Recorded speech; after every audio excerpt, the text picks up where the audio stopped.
Welcome to Eternal Christendom, consecrated to Our Lady for the glory of our Lord. I'm Joshua Charles. Just finished up a great interview with my friend Stephen Alspach. Very excited for you guys to see it about his conversion from Protestantism. He was raised Catholic, went out of the Catholic Church, went Lutheran, Bible Church, Lutheran, Anglican, and eventually came back home. It's a powerful story. His family was ripped apart, but then it's really come back together. Really, really wonderful story.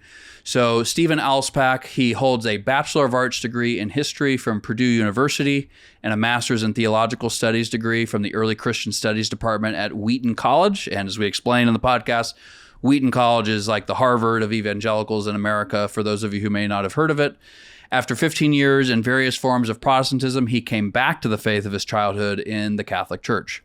He was the project coordinator for the Ancient Faith Study Bible, published through Holman Bible Publishers, author of the book Prophets and Councils, Montanism in the Church of Carthage, is currently writing an article on the historical development of icon veneration for Catholic Quill, and he's also the co-host of the Catholic Brothers podcast and its popular First 500 Years series. He does it with his brother Dan, so check out Catholic Brothers, the podcast there on YouTube. Thank you, as always, to the patrons who make this possible.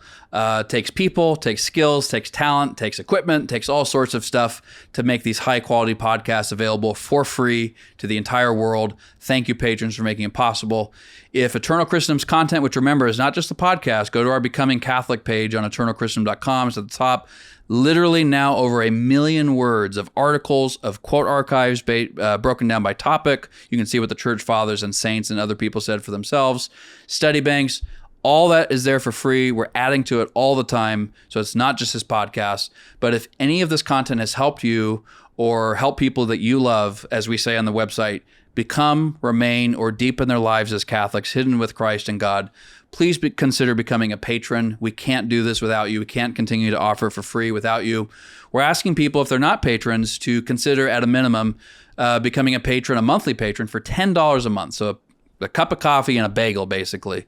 If we have a few thousand Catholics do that, our overhead costs are covered, and we can keep doing this indefinitely. And not only keep doing this indefinitely, but have the runway to basically do a whole lot of other projects related to the books, the other masterpieces that we talk about, the Eternal Christendom Classics, audio, etc. We've got some very exciting things I'm hoping to be able to announce in the coming weeks and months. But it takes patronage support, and we want to offer it to people in this world. Starve for meaning, starve for truth, starve for beauty, starve for goodness. We need to show people in the Catholic Church, but we need your support. We want to offer it for free. We want to give the orphans back their heritage. Help us do it. And with that, we'll go to Stephen Alspach, check out Catholic Brothers, and I hope you enjoy the interview. All right, so we're with my friend Stephen Alspach, and man, we've been trying to get this going for a long time. I think this is our fourth attempt. We're just different emergency situations that came up for both of us that required immediate action. So it's good to, they say third time's a charm, but we're on the fourth time. So maybe fourth time's a charm, but it's great to finally have you. So yeah, thank you, Josh. I just want to say I'm a huge admirer from afar of what Eternal Christendom is up to and the vision that you guys have cast and everything. So I'm actually really humbled that you asked me to come on, and happy to have the conversation with you. Thank you. Oh, absolutely. Yeah, no, well, we got a lot of work to do, but thank you for coming on. I'm sure it'll help. And your channel is Catholic Brothers, the Catholic Yes. Brothers. Great. You and your brother both reverted to the Catholic faith, and he's a revert as well, right? Correct. Yep. Okay. And so we're going to hear a lot more about that, but they do a great channel. We're weekly. I don't think you guys post that often, but you have a great church history series. So I would definitely check out the Catholic Brothers on YouTube. Is there anywhere else they can go, or is that pretty much it? That's pretty much it. I mean, we have an Instagram. I think Okay. it's just because it's kind of required, but I'm not as active there. Probably more active on Facebook. Directly just with me. I do post on the Catholic Brothers Facebook page as well. But yeah, like you said, YouTube is really the best place, and then anywhere you get your podcasts. So Yeah, for small teams, you got to like choose a platform or two, and that's the main for us is access Facebook and YouTube. So I get you.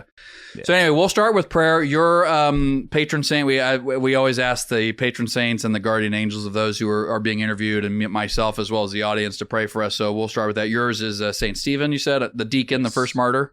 Yes. Yeah, Mm-hmm. Great. Then mine, Saint Ignatius of Antioch, as most of the audience perhaps knows. So we'll get started. In the Father, Son, Holy Spirit. Amen. Hail Mary, full of grace, the Lord is with thee. Blessed art thou among women, and blessed is the fruit of thy womb, Jesus. Holy Mary, Mother of God, pray for us sinners, now and at the hour of our death. Amen. Saint Stephen, pray for us. Saint Ignatius of Antioch, pray for us. Holy guardian angels of Stephen, myself, and all the audience, pray for us. In the name of the Father, Son, Holy Spirit. Amen.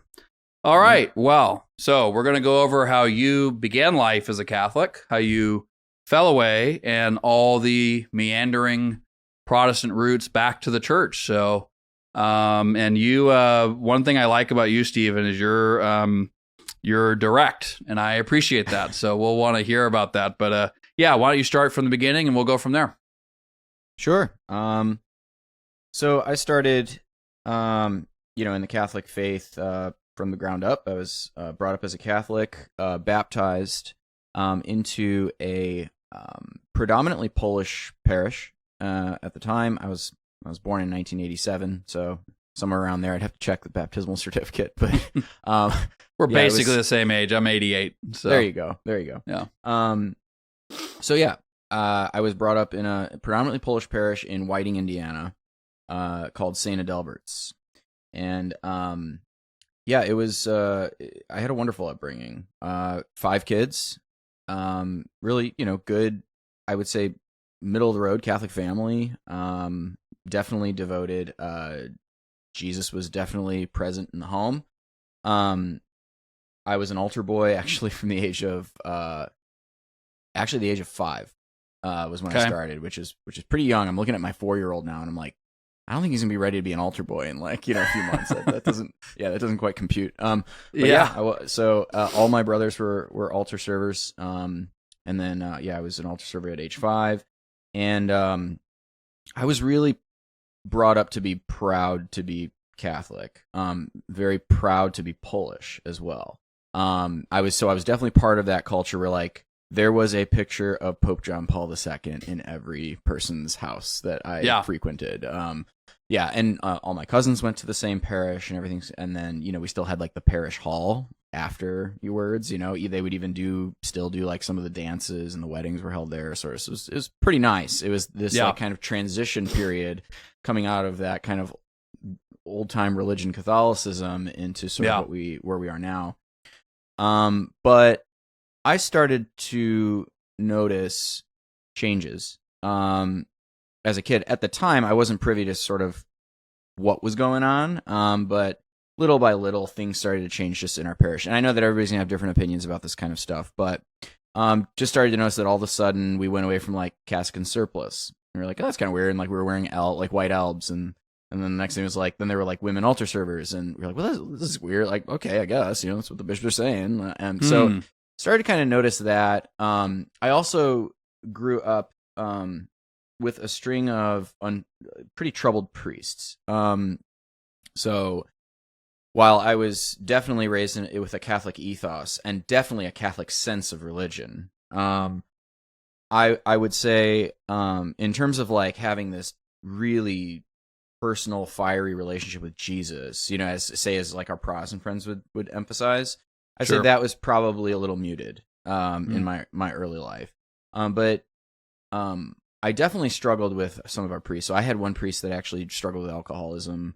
And then when I was you knew about this, this was apparent to you as a kid? Yeah, everybody pretty much knew about it. I mean, he was a nice enough man. It was kind of sad to know that he was, struggling with that. And then when I got into, private school, that's where things really started to bother me quite a bit. I had a priest that was very mean, probably one of the meanest people I've ever met in my life. Extremely mean. And I came into the school when we still had nuns there too. So I had one super mean nun. Also, everybody has these stories. Yeah, I got spanked once with a ruler. But we also had this other thing going on too, where we had the principal was a nun, and she was the most wonderful person ever that I've ever met. So I definitely was exposed to some great Catholics along the way as well. But I would say there's ruler on the knuckles or whatever. Yeah, one kid got glue in the head, man. Whoa. Yeah. Glue in the... Okay, you got to explain that. What the heck glue does that bottle, mean? Glue in the head? Bottle. Yeah, so he was talking back, and she grabbed the glue bottle and just went straight for it, man. Oh. Yeah. Wow. Yeah. So it's pretty old school. Yeah, but again, the changes. So as time was going on, all of a sudden, the sister Anne Kathleen was our principal, the wonderful lady. She was like, she phased out, and then all the nuns were taken out, and all of a sudden we had like these new teachers coming in, and we had a new religious ed teacher, and she was teaching that like there's no such thing as the devil, and Adam and Eve weren't real, and all these kinds of, and all under the priest's oversight, and the priest would like scold people like literally at the altar during mass. Like if somebody was talking or something, he would literally, he could be in the words of institution, didn't matter, and he would literally call out the kid at the children's mass and stuff. And so it's just very, very strange. So that was unfortunate, but again, all of my experience of being Catholic was still like, wholesome in my home. And I was definitely proud still to be Catholic, right? Well, how did your parents, if I could just ask really quick, how did your parents reinforce the faith with you guys? So my parents aren't like, now they are, but at the time, I think my parents were in the throes of being young parents, like, which is what I'm currently into, where they're, it's kind of a struggle, man. I've heard it's really easy. Really yeah, easy. Right. No so problems, it's not like, no struggles. Yeah, it's not like we were doing, nightly rosary or anything. Okay. My mom was, though. I will say that. My mom was definitely every night religiously, literally, was in her rocker in her room praying her rosary. We knew that. It was like, oh, mom's doing rosary time upstairs. So like there was still that, right? That like kind of presence in the home. We also were a family that was obsessed with during like Lent, we would every single year, come hell or high water, we would sit down as a family, and for like each week of Lent, we would watch the movie Jesus of Nazareth, like all the way through, and that would always spark conversation, and we were always talking about God and Jesus and quoting the movie and that kind of stuff, and I think also just the fact that we never skipped mass. There's not a single time in my childhood that I can even think of where we did not go to mass. That wasn't even on the table ever. Yeah. Even if we went on vacation, it wasn't even a question. We're going to mass. We would plan. Which our already vacations. puts you in the minority, right? Yes. Of Catholics. Yeah. So we were definitely even like planning our vacations would be planned around, well, when are we going to go to mass? So we have to make sure we fit that in, right? So yeah. I would definitely say that my parents did a really good job. I mean, comparing what's going on, in the broader church, I'd say they were doing a really good job. My dad was my dad's not a reader, right? So he's not like a theologian. He's a hardworking man. He was an entrepreneur, business owner. So he would leave early in the morning, come home late. So that was rough. So I think the bulk of my Catholic experience in the home was my mother, but that doesn't mean that my father wasn't kind of like that Saint Joseph figure, where it's like, sure, he works hard for his family. And I'll tell you right now, dude, I've never seen somebody love their wife more than my father. No one. Such a gift. To this day. Yeah, still to this day. So they had, I can't think of a single time where they had like a serious fight, which is much more than I can say for me and my wife now in front of our own kids, right? Like we fought, right? So, can I ask a quick question there? Go ahead. Yeah. I have a theory. The theory is that I think it's ultimately better for children. I mean, obviously they need both, but it's ultimately better for them to see and feel that their parents love one another even more than that their parents love them. Mm-hmm. Yeah. I think if the husband and wife are very much devoted to one another in front of the children, and that's all they see, and assuming it's reality, of course, I think that brings a sense of safety and security that is very much better than if the parents don't have that but dote on the children. Totally. And it was palpable, like when growing up, because I knew that if my parents were fighting, they would go away, like they would go into another room or something. Good for them. And so we would know that there was a fight or something, but we didn't see it as good for them. That's awesome. So that's kind of carried over to me too. Like sometimes me and my wife are fighting in front of our kids. I'm like, I feel like we have to stop this now, like, and take this somewhere else, kind of. Yeah. So that was inculcated in me. But anyways, all that to say that I think. Yeah, that's how my parents, raised us in the faith. They sacrificed big time to send all 5 kids to private school, which would back then, nowadays, like, in my state, for instance, we have like the choice scholarship where like you can basically send your kids for free, right? That was not the case back then. Wow. So yes, a lot of sacrifice to make sure that they were inculcating the faith. But again, I think that this society and how it's structured, which actually speaks to a lot of the things that you guys are up to at Eternal Christendom, but just sort of how society is currently organized and structured does not lend itself to a family to be able to easily raise their kids in the faith. And so, yes. Now, I also had a wandering heart. So as I moved into middle school, my oldest, so I have, there's 4 boys. Okay. So I'm the last one. There's one older than me. That's Daniel. He does the Catholic. So you're the baby? Yeah, I'm the baby. Oh man. I didn't. Okay. All right. Now I know who I'm dealing with. Right. Yeah. I'm the firstborn, so I know what babies are like. Sorry. Oh, okay. Yeah. I'm kidding. So above me is Daniel, and he's the one who does the Catholic Brothers podcast with me. And then there's Tim, and then Rick.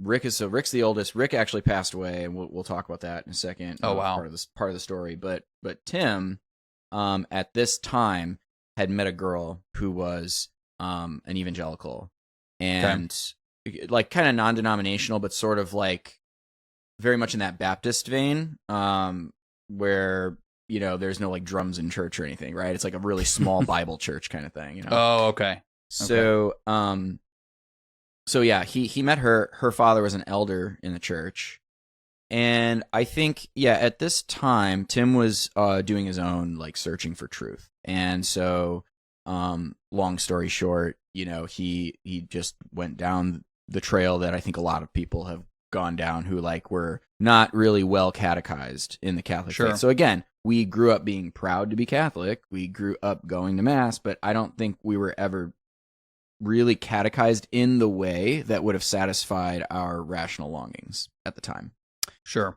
And I think again that goes back to what have we been doing for the last 60 years with catechesis, and like Bishop Barron always says, why do we give them textbooks for science but we give them comic books for religion, right? And that's sort of what the private schools were doing at that time. Our textbook looked like a comic book. Like, I mean, it was really. So again, it's like, don't take this seriously, but take all this other stuff seriously. Yeah. So, but again, now what the evangelicals were doing was like, well, here's a Bible, right? Like maybe you should start there.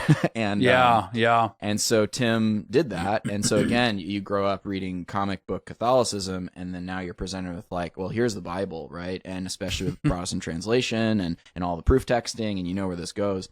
Yeah. And so, so Tim eventually made the decision that he was going to leave the Catholic Church and attend this church, and it tore our family apart.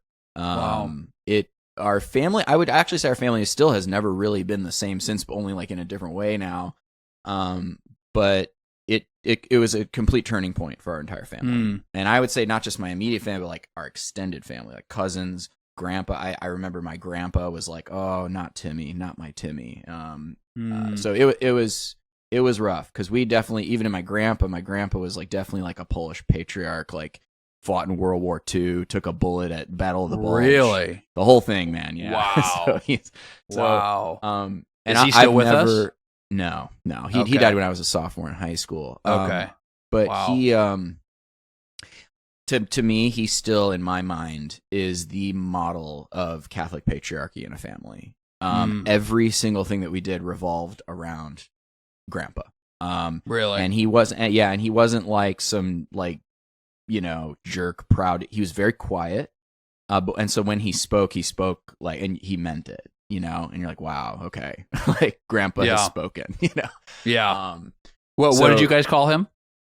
Grandpa. Yeah, we just called him Grandpa. I thought you said Opa or something like that. So I was just seeing. I was like, I thought that was German. That is German. Different side. Yeah. So really quick, just a quick side note. You said he was in the Battle of the Bulge. Mm-hmm.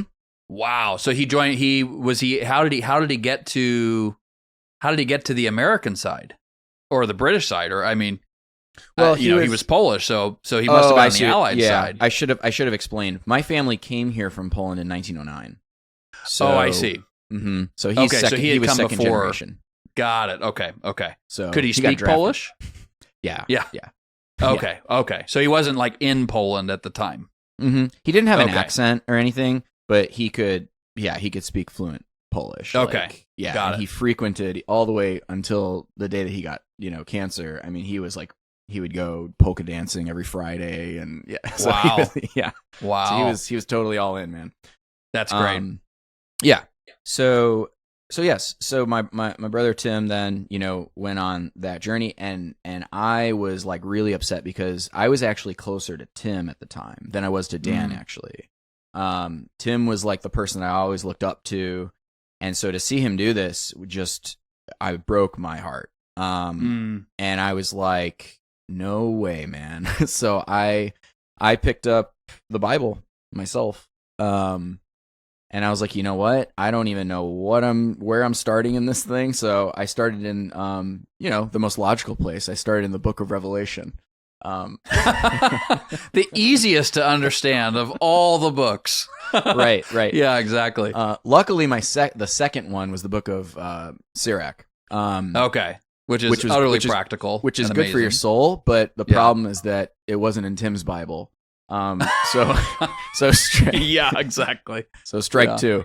But do you mind if I ask a quick clarifying sure. question? Yeah. So when you were responding like no way, like where did that come from? Was there obviously you're formed as a Catholic, so we tend toward the things we're formed in. So I get that. But was there ever in your mind a sense of like don't go to the Protestants, or the Protestants are wrong, or feeling a sense of being informed about how errant Protestantism in its various forms was, or like what was the sort of like thought process there? Very good question. If any. No, very, very good question. In fact, I think that's the first time I was asked that in an interview like this. I'm a very curious person. Yeah, that's good.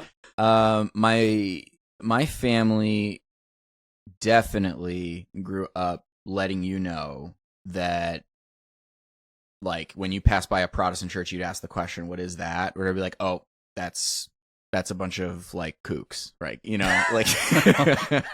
And of course, I wouldn't like act like that these days, sure, having been there and everything. But it was honestly it wasn't from animosity. It was from number one, devotion to Catholic faith and ignorance of what was beyond her borders. Okay. So my parents probably wouldn't have even really known deeply what even like the Orthodox churches were like, really. Like, it's like, well, you're Catholic or you're something crazy, right? That's just sort of how they were, right? Sure. So that's the first thing. The second thing I would say they knew a little bit more about was Lutheranism, because my father has a German and Croatian heritage. So his mother was Catholic, a Croatian Catholic, 100% Croatian. And his father was 100% German Lutheran.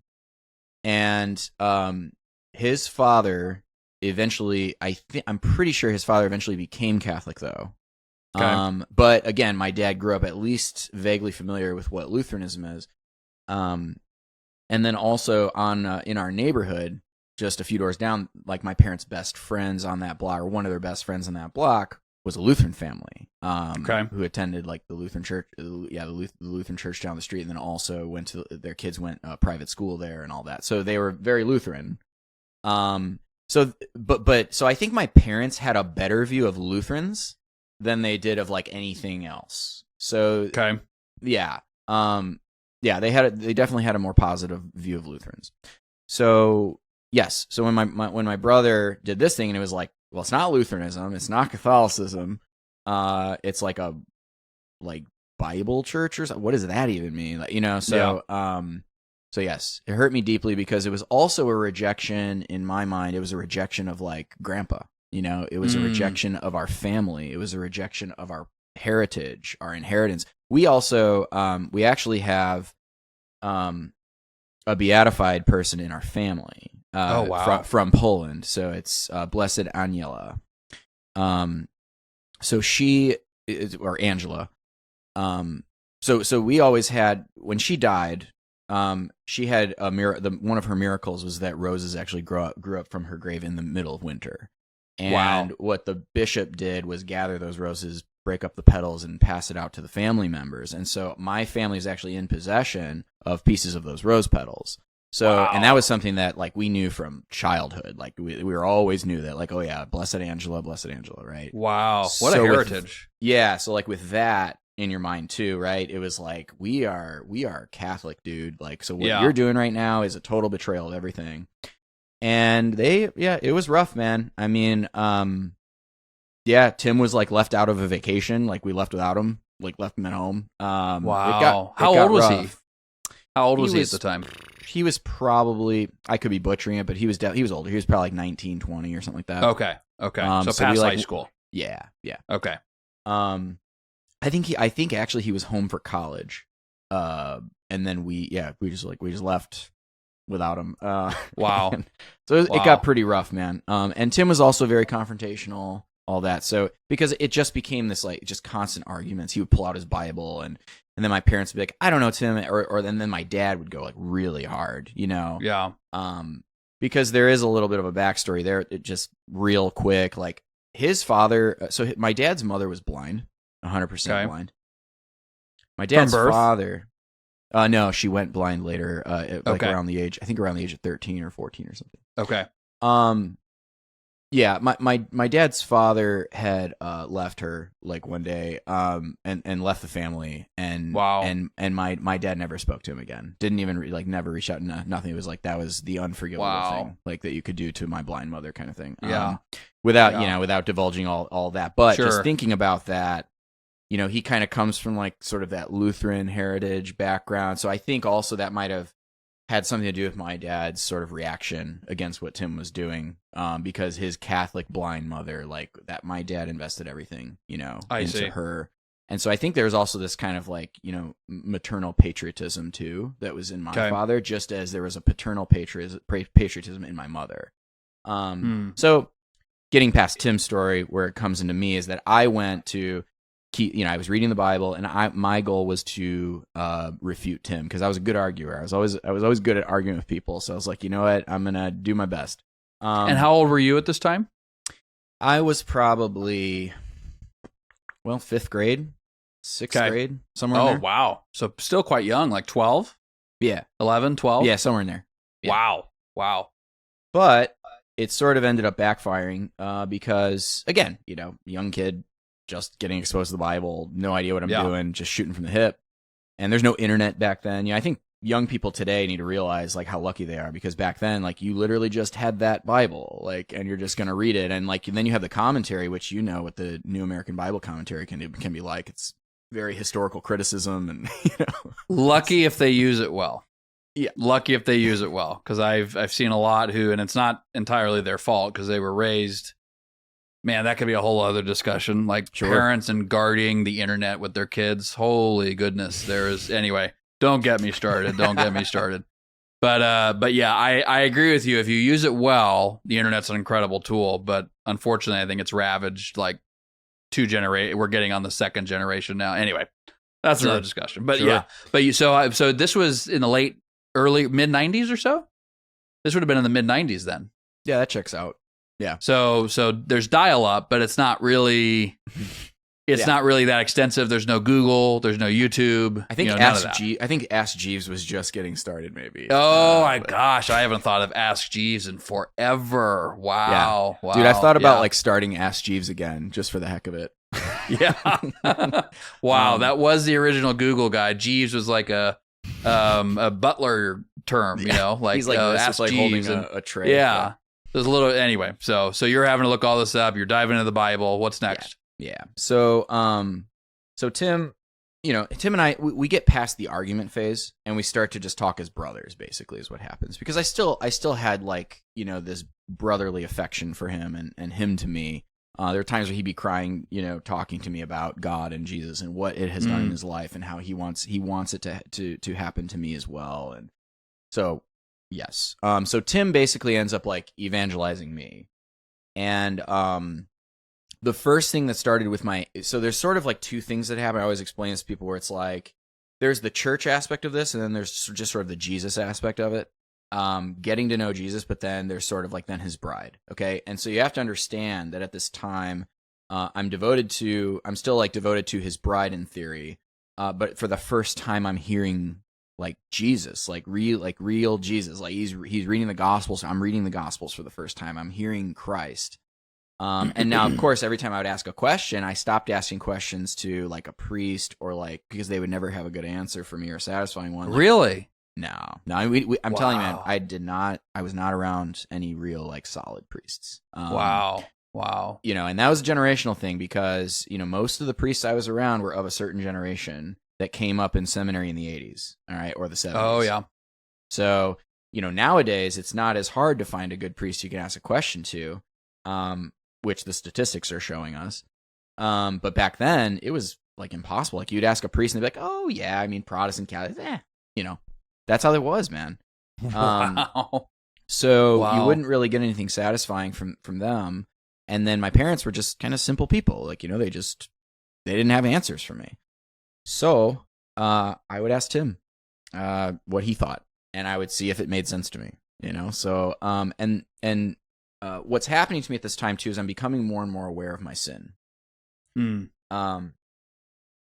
Just by reading myself, but then also talking to Tim. But the anti-Catholicism part of me started with Mary. So started with, do you remember Dave Hunt's video, like the woman rides the beast or something like that? Vague. I don't know if I ever saw that, but was he like Jack Chick kind of stuff? Dude, it was like just straight, what do you call it? Dispensationalism, Sure, and all that, but also that, like, yes, that is talking about the Catholic Church in Revelation, the whore who rides the beast, and all that. Yeah. So I'm like listening, and I'm like, holy cow, dude, yeah, like the popes have been terrible, and like they've been like killing people all these centuries, and and then it was like the Fatima stuff. So there was just a lot of stuff on Fatima that Tim would bring up to me, be like, why are these kids going home and like whipping themselves? Like, does that seem like something God would want them to be doing, like self-flagellation? And so you see where this goes. Sure. So I started there, where I was like, okay, that does kind of make sense to me. Why are Catholics so obsessed with Mary? Like, that's bizarre. Like she's not God, And, yeah. And then you'd walk into church and you see the visual of it, where it's like, well, there's a statue of Jesus, and it's like it has like 2 candles lit, and then I look over there and there's a statue of Mary, and like everything's lit. And I was just like, see, there it is. Like, people are showing me what they worship with their feet, So that's kind of where my mind was at. And then, it just continued that way all throughout until I got into high school. And in high school, just a slow process of questioning when you say this way. Yeah. Okay. Yeah. Okay. And there were times where I would ask certain questions to my parents, and they would see me reading the Bible, and they would start to get a little suspicious. And, I'd get a little snarky here and there or whatever, and they would turn around and be like, why are you saying that? And things like that, and I'd be like, all right, I'll back off a little. But every now and then it got to the point where I would go over to Tim's house when they would have like a weekday service at the Bible church kind of thing, and I would go there. And then I when I got into high school, I joined a Bible study with his girlfriend. Well, at that time, I think it was his wife, or about to be his wife. Her dad hosted a Bible study at his house, so I would attend that with my friend from high school. And this was the same girlfriend that from before who went to the Baptist. Okay, they're married now. Yeah, they're married now with 6 kids, and they're Catholic. So. Oh, good. I truly didn't know where this was going, so that's great to hear. Yeah. That's awesome. Think of it way. I feel a sense of relief. Okay. Tim leaves the church. I then leave, and then Dan leaves after. Okay. On the way back to Catholicism, Dan went first. I went second. Tim went last. So I see. The reverse order. Got it. But anyways, I don't want to hang us up too much in the story, but yeah, I in high school, I started off high school the same way that you probably would think of someone who's kind of like just kind of losing their faith. I was getting to a point where I was getting really frustrated with the questions, and I didn't have any courage to like leave the church or any of that. And so I just started drinking, I just started like partying, hanging out with friends, chasing girls, like all that stuff. And it was bothering me at the same time that I was doing it. There was an itching inside of me, but I was young, and that's what I wanted to do, just to forget all this stuff going on and all the drama in my family and all this stuff. But it came to a head with me somewhere in mid high school, probably like sophomore to junior year. I was at a party and I was drunk, and I was talking to this Jewish girl in the kitchen. Which I don't recommend being drunk while you're trying to talk about Jesus to a Jewish person, by the way. I do not. I was going to say, this sounds like the less than ideal setup. Right. Yeah. But I'm just telling her, like, how could you not believe in Jesus? I'm going through going through the prophecies and all this stuff. And, Yeah. And then she goes like this. She literally says this to me. She goes, okay, hold on, Steve. Like, I'm listening. But she's like, but aren't you like really drunk right now? And I was like, no, like, I'm good. Like, you know. Oh man. So anyway, so it was that either that night or the next night that I was in my room, and this was sort of my like born again moment of giving my heart to Christ. And Yeah. I knelt down by my bed. I put the Bible on the bed and I said, God, I have heard a lot of things about what's in this book. I have heard a lot of things from all these different people. They all have interpretations. I don't know which one's true. I'm going to read it, though, with an open heart, and I want you to tell me what's true. And so I was like, I'm going to give my life to you. I'm going to like really sincerely try to stop living a sinful life. And if you show me the way, I will go. So I wasn't committing. Not a bad prayer. Yeah, I wasn't committing to any denomination. And I'll tell you what, to Tim's credit, neither was he.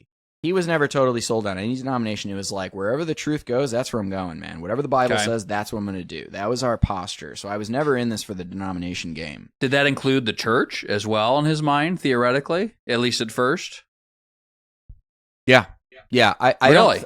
I don't think he was ever, because he sincerely tried, man. Okay. He read like Catholic apologetic books, but I won't name any names, but at the time, even now, like reading some of those apologetic books that were countering Protestantism, I was not impressed, and I wouldn't be impressed today, and I don't think he was either at the time. Okay.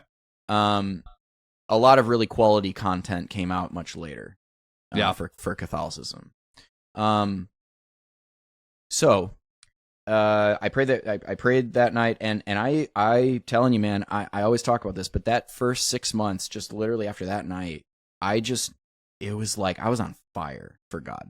I was like, there was no one who was going to get in my way. Like I was like, I didn't drink another drop. I was praying like every moment of the day. There was not a second that went by I wasn't thinking about God. I was constantly taking my Bible anywhere. If I went to the grocery store, like I had the Bible with me. Like I was all in, man. And I was preaching like to everybody in high school. Everybody in high school probably now remembers me this way too.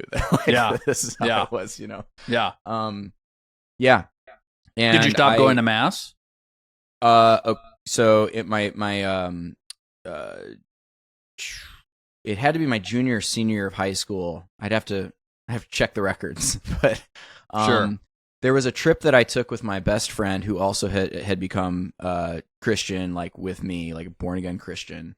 And also along this way, Dan is coming with me too. Like, so Dan's like reading his Bible. So all this is kind of happening. Yeah. It's all happening kind of simultaneously. And we all took a trip, like we drove down, road trip down to St. Petersburg in Florida. And we were on the beach. And I looked at my buddy and I was like, you know what? When I go home, I am going to finally tell my parents that I'm not going anymore. Like I'm not going to the church anymore. So now I will say there was one incident before this though that had happened probably a year before that where I came out and said I wasn't Catholic anymore. I said I don't know what I am, but I know I'm not Catholic. And my parents lost it, man. They were like, "What are you talking about? It's this poison of Timmy and all this stuff." And I told them, I was like, "Well, you know what? It's about to get worse because my brother Dan wasn't home at the time yet." And I said, "In about 15 minutes when Dan gets home, you got another sword coming." And my mom was like, "What are you talking about?" And then when Dan got home, he was like, "Yeah, I'm done, like with Catholicism or whatever." Wow. And that was a rough night. That was a big blow up fight. And so then for that whole year, they knew that we weren't in, but they said, as long as you're living in my house, you're going to the Catholic Church. So we were kind of forced to go to mass with them every Sunday. So when I went back home after this trip now, so a year has gone by where we're going to mass, and I was like, I stopped going to communion, and they really were like ticked about that. And so yeah, a year later now, I go back home and I tell them that like, hey, you know, it was me and Dan sitting there, and we said we're not going to mass anymore. And they said okay, and they're like, okay, well you better pack your stuff. Because I told you, if you're going to live in our house, you're going to mass. Wow. So they're like, tomorrow, if you're not here for mass, like and in the car, you better start packing. So. A quick point. Your parents sound awesome in so many ways, and so this is not a personal dig at them. But given what you had told them, correct me if you think I'm wrong. And again, it's not a personal dig at your parents, because I think a lot of Catholic parents, probably of that era, maybe in many, would have said the same thing. But a well-catechized Catholic, after hearing their son say, "I'm no longer Catholic," would say, absolutely do not receive the Eucharist. you need to go to confession first, Right. So yeah, I think it's in their it's minds, just interesting. though, Ironically, it was good for you to stop going to communion in terms of receiving, in a sense, Yeah. I think where they were now, if it happened, that is exactly what they would say. But I also think that through this process, my parents went through a catechesis of their own. Yeah. So you have to take that into account, that they were like, who they are today is not who they were then. Yep. That I can tell you. They're the same in like their outward personality, but they're very different in how they would go about these kinds of things. Well, that sounds like the beauty that God brought out of all this. Yeah. That out of this evil thing, objectively evil thing, obviously I want to hear more of the story. Of course, it's great that you were on fire and were getting some sin out of your life, but God brought some good. So it's just, yeah. One quick reflection. We have a quote archive on development of doctrine, where there's actually a lot more. There's a lot more than just St. Vincent of Lerins, which a lot of Protestants will straw man it. And, James White will say, "I'll throw John Henry Newman on it," who came in the 1800s, just for people who don't know. So it's like, no, there's actually quite a bit in the Fathers about doctrinal development. And they almost always cite 1 Corinthians 11:19, I think it is. And it says, "There must be many factions among you, that the genuine among you may be proved." Something to that effect. And so they're asking this question, why does God allow heresy to arise? Because it hurts people, sends people to hell, things like that. And the pretty consistent answer that I have found, usually citing this one verse, remarkably consistent, east and west, is that God allows this to raise up teachers of the faith who dig into the scriptures more, dig into the tradition more, and then the church articulates it more precisely. Not that its formal articulation before was wrong, but Nicaea, for example, the original Nicene Creed, this, but just for the audience, it only says we believe in the Holy Spirit. It doesn't say anything specifically, explicitly, about his divinity or anything like the Filioque or anything like that. And so there was this heretic that Basil was dealing with, St. Basil. And he was bringing up the fact, well, the Nicene Creed doesn't say this. And Basil's like, well, that wasn't the question at the time. So of course it's not saying it, but all the fathers believed in the divinity of the Holy Spirit. It's like, this feels remarkably similar to arguments we have with Protestants today. But anyway, I digress. But the point is that this shaking leads to a sort of catechetical reinvigoration for the church itself. And so it sounds like something similar happened with your parents. They went through a sort of doctrinal development in terms of catechesis and whatnot. So anyway, just a quick thought. I definitely think there's a lot of folks, especially on like what we call like the trad side of Catholicism, that would be like, oh, so you were just like, you were lost like at this time, and you were committing mortal sin, leaving the church, all this kind of stuff. And I think it would probably surprise them, and I really don't care who agrees with me or not on this, but it would probably surprise them to hear me say that, like, yeah, but Jesus was the one who was taking me down this journey. And I'm not saying that Jesus was leading me into sin. I'm saying that Jesus was calling me, and I was interpreting his call perhaps wrongly, but also because I had a lot of blind teachers. So in my view, let's look at like I'm not Saint Augustine, but I'm saying look at Saint Augustine's journey, and the Confessions is basically that point, like this interplay between God's call and this person's sinfulness, but also their ignorance. Yeah, and so I don't regret one single moment of my journey. Because now it has made me exactly the Catholic that I am today. just as Augustine's journey through Platonism and Manichaeism and all the other wild things he was up to made him the kind of person who could write the Confessions in City of God. And refute them. Yeah. When the time came. Yeah. So, yeah. So, so yes. Christ was providential over the whole thing. Right. Yeah. Yes, exactly. Yeah. One of the songs still to this day that like makes me just tear up is I heard the voice of Jesus say. I can't listen to that song without crying because to me I identify so much with that song because at this time in my life that was it. I heard the voice of Jesus say. And I went to him, and at this time again, listen, I was not in my mind becoming Protestant. I would talk, can I say talk crap? I would talk I would talk crap about Protestantism all the time because like I hated the word Protestant. I was like, I'm not a Protestant. Like I don't care about the Reformation. I don't care about Luther. I don't care about any of that. I just want to follow Jesus, and I'm just reading the Bible, and this is what it's telling me. So that's where I was at. Sure. So, anyways, my parents told me that whole thing, like, and then the next day, sure enough, I did not get up for mass, and we instead got in the car and drove to the Bible church. When we got home, all of our clothes were in the foyer, and we were like, okay, and just haphazardly thrown around, or wow. So we gathered most of it up. And then we drove over to. By the way, my parents are paying our car payment still, but we drove over. Reminds me of that picture, the comic strip of the old couple who love each other and they're like angry with each other, but the husband's still holding the umbrella out for his wife. That's when you describe your parents still paying. That's what it reminds me of. So. Exactly. So with our newfound independence, we're driving the car they're paying for over. Yeah, exactly. To my brother's house because Tim was like, hey, if it comes to a head, if it comes to that point, you always have a place here. You can come stay here. Sure. So we went there and we lived at his house for a good 6-7 months. Wow. Yeah. And how old were you at this time? I had to be 19. 20. Okay, so again, right after high school. Yeah. Just like Tim. Yeah. Okay. Mm-hmm. Yeah. Really didn't talk to our parents. And both you and Dan moved in with him? Okay. Mm-hmm. Okay. Wow. Now, at that time, my sister, Nikki, who's the oldest, and then my brother, Rick, were, they still talked to us, talked to the parents. They were the bridge point kind of thing.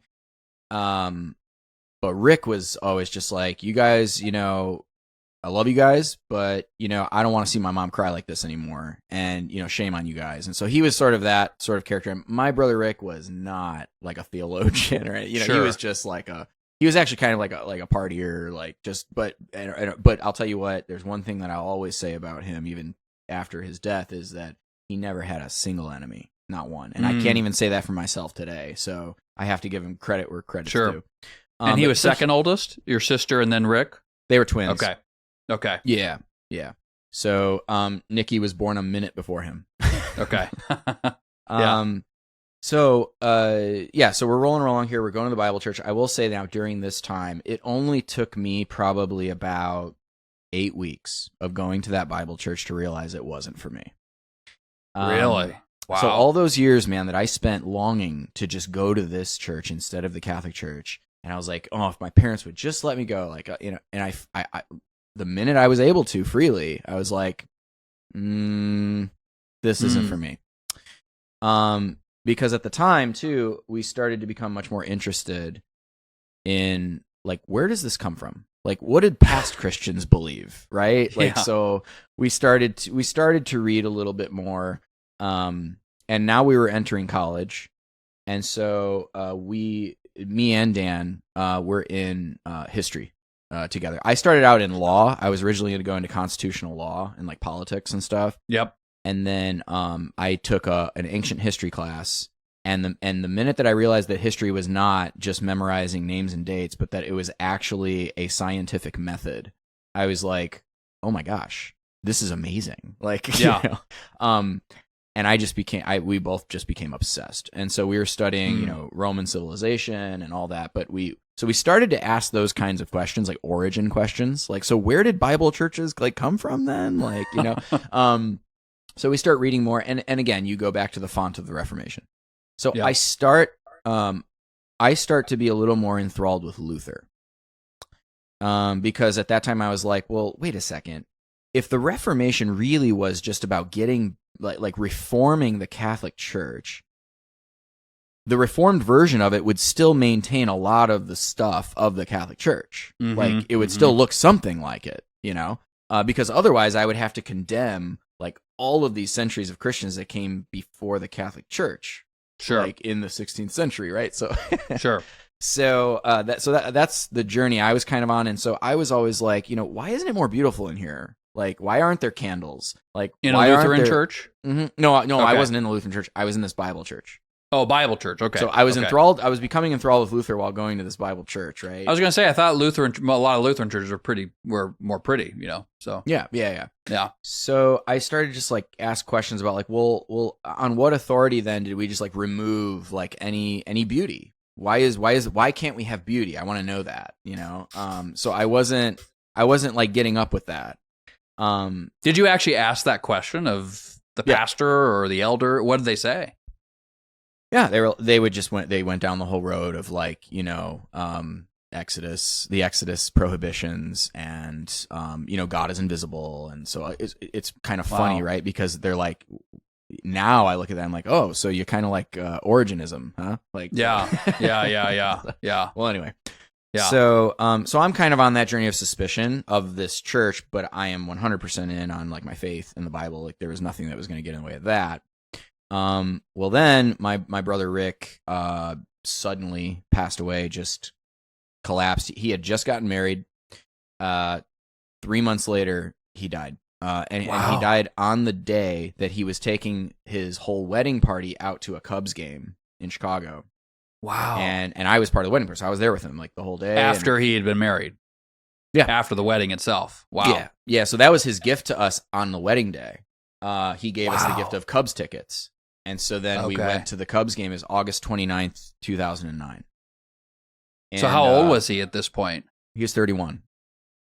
And he just collapsed. Yeah.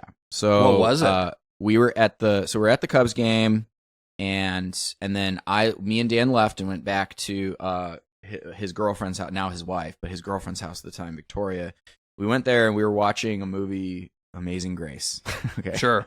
Great movie. And and then I got a call from my sister. It was random, because I don't get calls from my sister that late at night. It was weird. It was my sister calling, and then I saw that like other people were calling. So I picked up, and she was crying, and she couldn't get any words out. I was like, "What's going on?" And she said, "He's not breathing." And I was like, "Ooh, like what are you talking about?" And she's like, "Rick, he's not breathing. Like you need to get over here." Like, and so then she said like where the hospital was. We got in the car, like drove, like literally went 100 like the whole way there. Wow. Got there, and they were doing CPR in the back room of the emergency room or whatever. We're all just waiting out there to see what happens, kind of thing. And then they came out and said he's gone. And wow. Yeah, so the story is that he came home from the Cubs game. They rented a limo for the day for the whole party. Came back to my sister's house, and all the girls like rushed in to go to the bathroom, and stuff. And he had to go to the bathroom, so he went to the side of the house with his buddy, and his buddy finished before him, I guess. And his buddy was like, "All right, man, like I'm gonna take off. Actually, I'll see you." And Rick was like, "All right, we'll see you." And that was it, man. An hour went by, nobody knew where he was, and then they all started looking around the house for him outside, and then they found him laying exactly like in that spot, like laying in the rocks, and just random, no idea. Like, so it turned out that he had cardiomyopathy and fibrosis. My brother was a great basketball player. He spent his whole life playing basketball. That's all he did. He actually almost went to the CBA, which is where the pool where they pick from the NBA and all that. So he was a great basketball player. He's actually in the Hall of Fame at his college for 3-point shooting record and all that. So in other words, athlete, cardiomyopathy, but then also maybe some of the partying with like fibrosis, scarring. I don't know these things, so explain what's the short version of what these things are. Basically, think of an enlarged heart going outward, fibrosis coming downward. Because you have scar tissue basically building up, like from alcohol. I don't know, but I'm suspecting. Sure. I'm suspecting that it could be because of all those years of just being in college and then afterwards and stuff. And everybody's heart responds differently. Yeah. And I think his is just, he was just the case where it responded differently. And and so you have pressure this way, pressure that way. And so it just went out of rhythm, and that was it. And there was no one there to immediately resolve. We see this happening actually all over the world now with like soccer players that die on the field. That's all cardiomyopathy. Yeah. They all just drop down dead athletes. Especially I have theories about that, but that's another episode.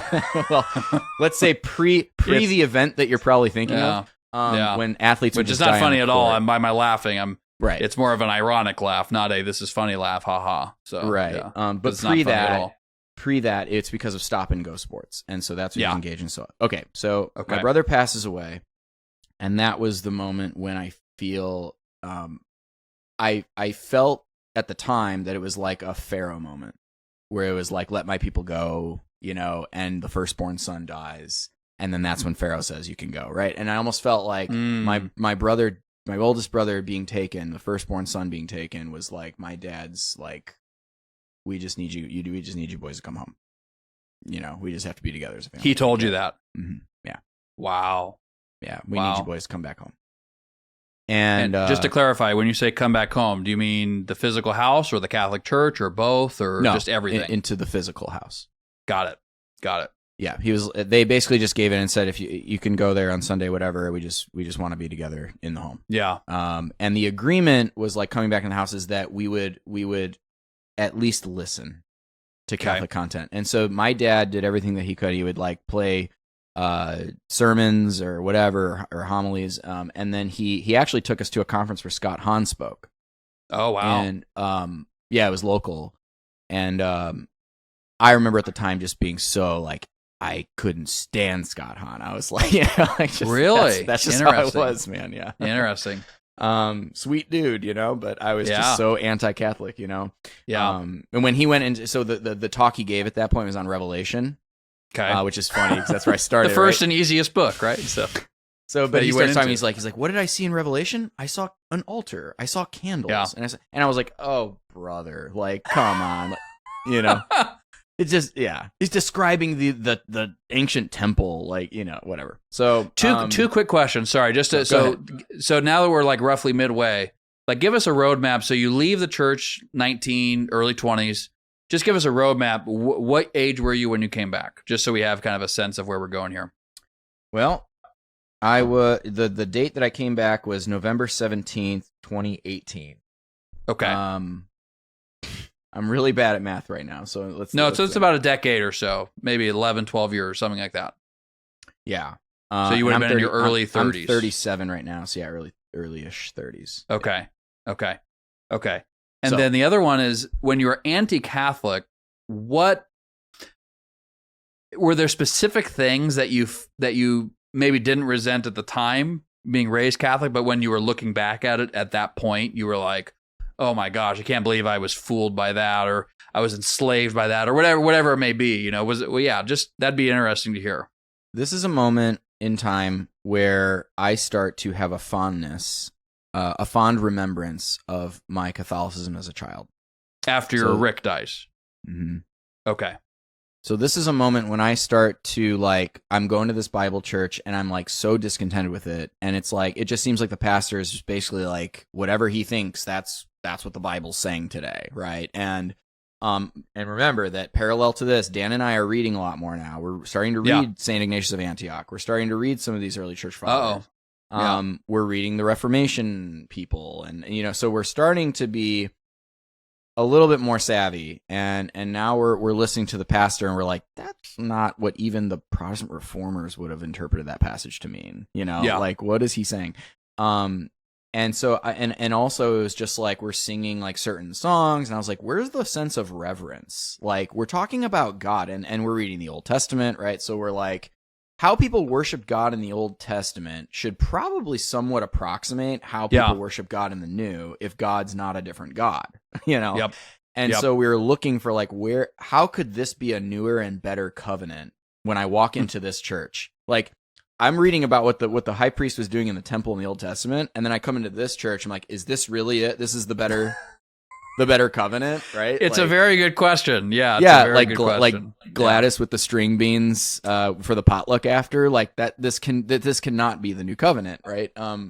So I immediately started to dig into the Reformation and say, okay, well, if I'm going to not be Catholic, I have to be of the Reformation.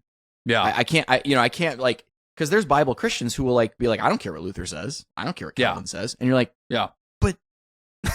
Were they? I mean, right Lutherans or just say wrong? they don't care what Luther says. Yeah, right. Like, did God inspire the Reformation or not? Was the question at hand. And so, long story short, I started to attend first it was Church of Christ because they took baptism more seriously, and at this time, I was just by reading Scripture, I was like, I think baptism is a little more than what these people are letting on. So I kind of went there. And then I was like, yeah, but they're still like not.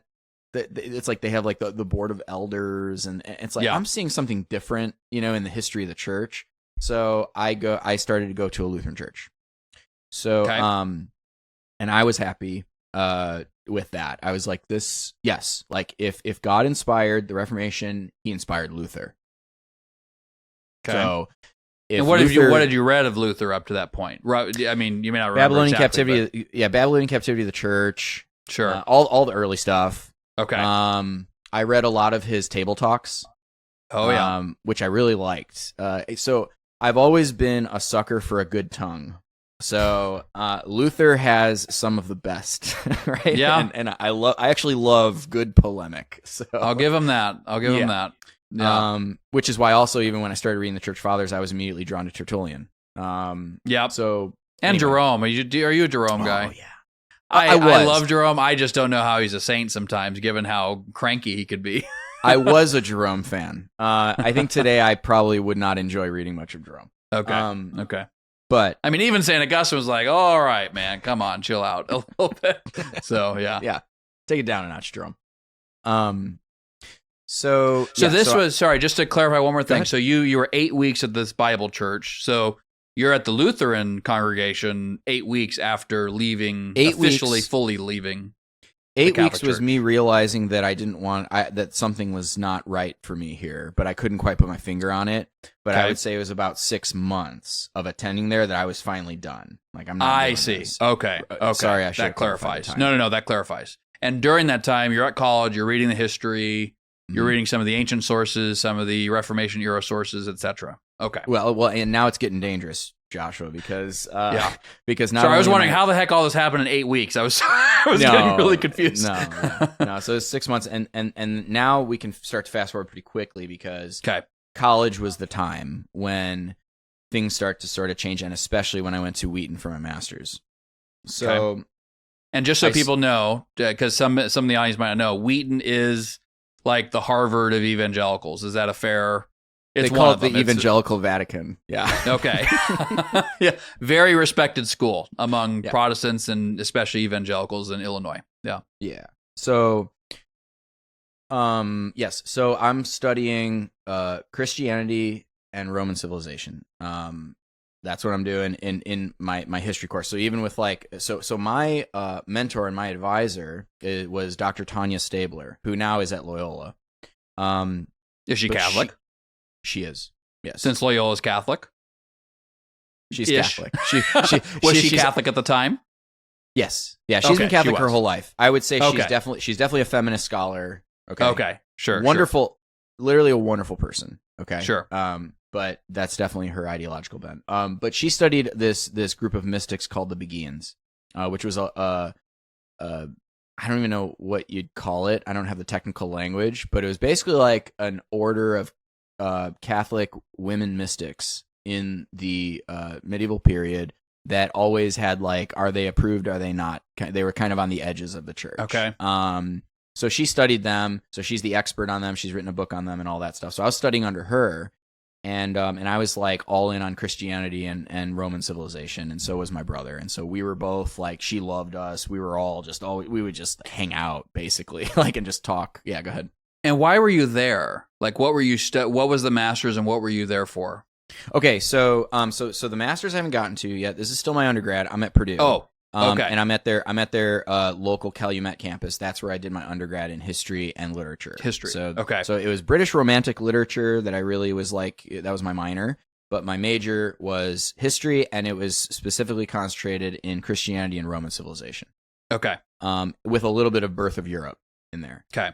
So, I wrote like a thesis paper on Bede and his ecclesiastical history and that kind of stuff. So, so that's what I'm being steeped in. We're all in. We're writing papers on Ignatius of Antioch, on Justin Martyr, on all these different things, and so now we're really in there. And I'm telling you, dude, I was just like a B student in high school. When I got to college, I took off, man. So graduated with like a 3.95 GPA, like in what I was doing, and it was just because I had one stupid class that I got that grade. But I have a story like that, but another day. Yeah. but anyway, so Dan and I both applied to Wheaton after we graduated because they had started an early Christian studies program. And it was the first of its kind in like the evangelical world. Okay. So, and it was a highly reputed school. So I was like, this is cool. It's kind of ground floor, right?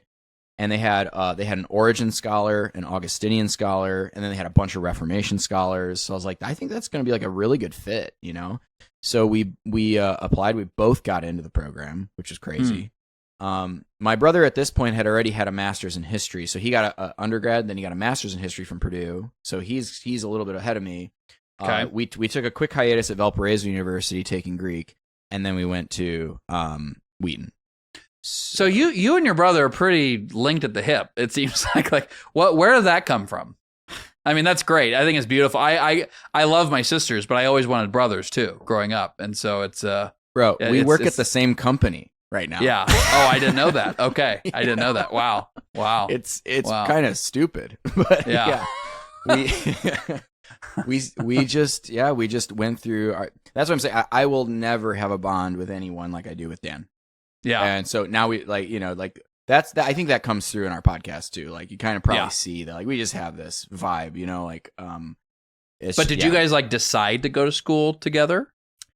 It honestly was let's go to school together, bro. Or I'll tell you what, it was happenstance just because my parents. The only reason I went to the local campus for Purdue was because my parents said, "If you stay local, we'll buy you a car."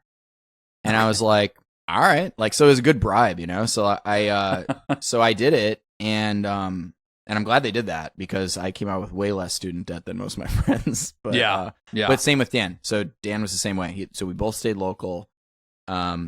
And Dan actually was going to go into business and economics at the time. So he wanted to be an economic forecaster.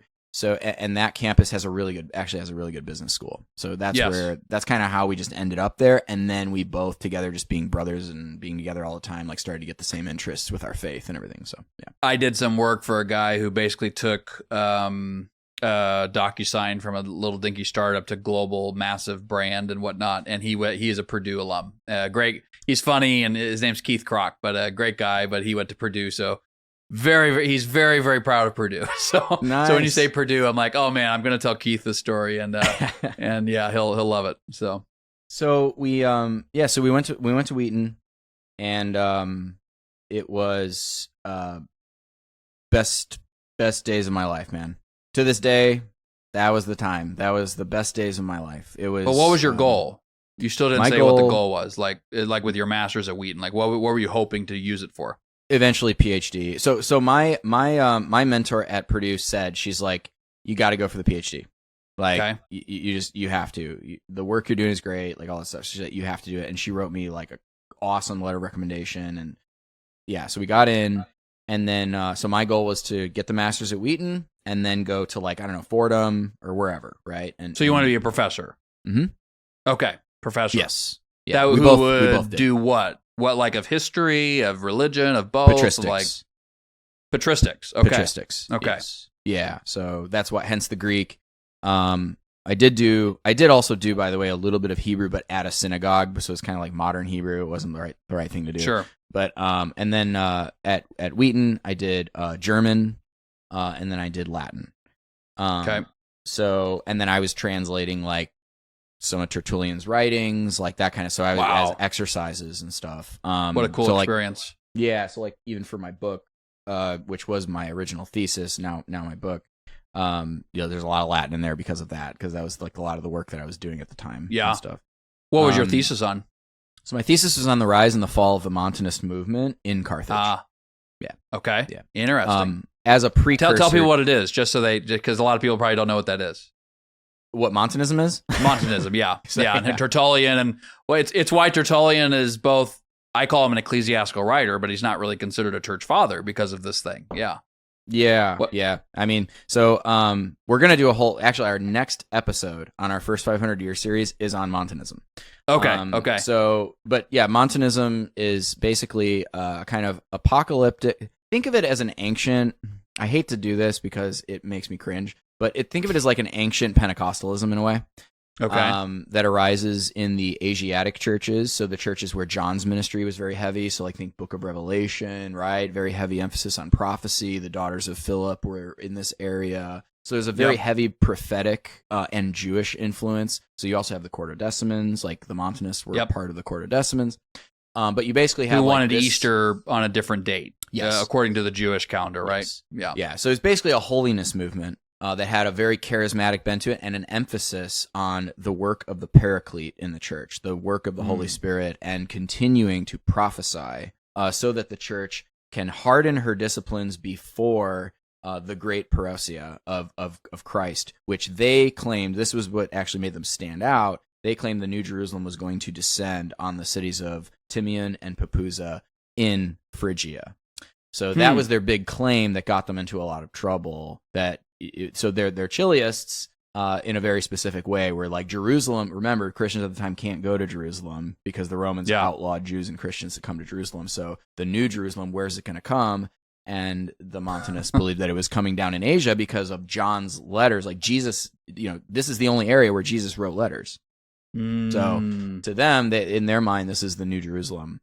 So they sort of spread out. They went to Rome, they went to Gaul, they went all the way down to Carthage, and so in North Africa. And so then Tertullian, who is also already a rigorist himself, and into like tightening discipline before the coming of Christ, is taken up with that movement. I do believe that Perpetua and Felicity were also somewhat involved in the movement a little. Interesting. Bit. Yes. So I was just reading their martyrdom account. I do believe that Tertullian wrote that as well, by the way. Yeah, it was from him. Yeah, yeah. So that's what my book is about. It's about how Tertullian got involved in the Montanist movement and how it wasn't seen as a heresy at the time. It was sort of like a little holy club within the boundaries of the Carthaginian church until it wasn't. Okay. And then that whole little like fight between him and his bishop formed the I guess the basis upon which Cyprian was eventually going to establish like sort of his ministry. And that's why you see this weird influence in Cyprian of like, it's okay to prophesy in ecstasy. But at the same time, he's like this like bishop who's talking about like, I'm Peter, right? And so you had this like, these two dueling things that Tertullian was fighting with his bishop. Now Cyprian just embodies both parties. Yeah. So that's sort of Cyprian's amazing. I love him, but he's a tough nut to crack on various issues. And including the papacy, as you know. He saved me, man. So that's funny. That's a great segue. That was not a tangent. Okay. So when I'm writing this, I was guided by the Holy Spirit. What can I say? By the Paraclete, in fact. Yeah.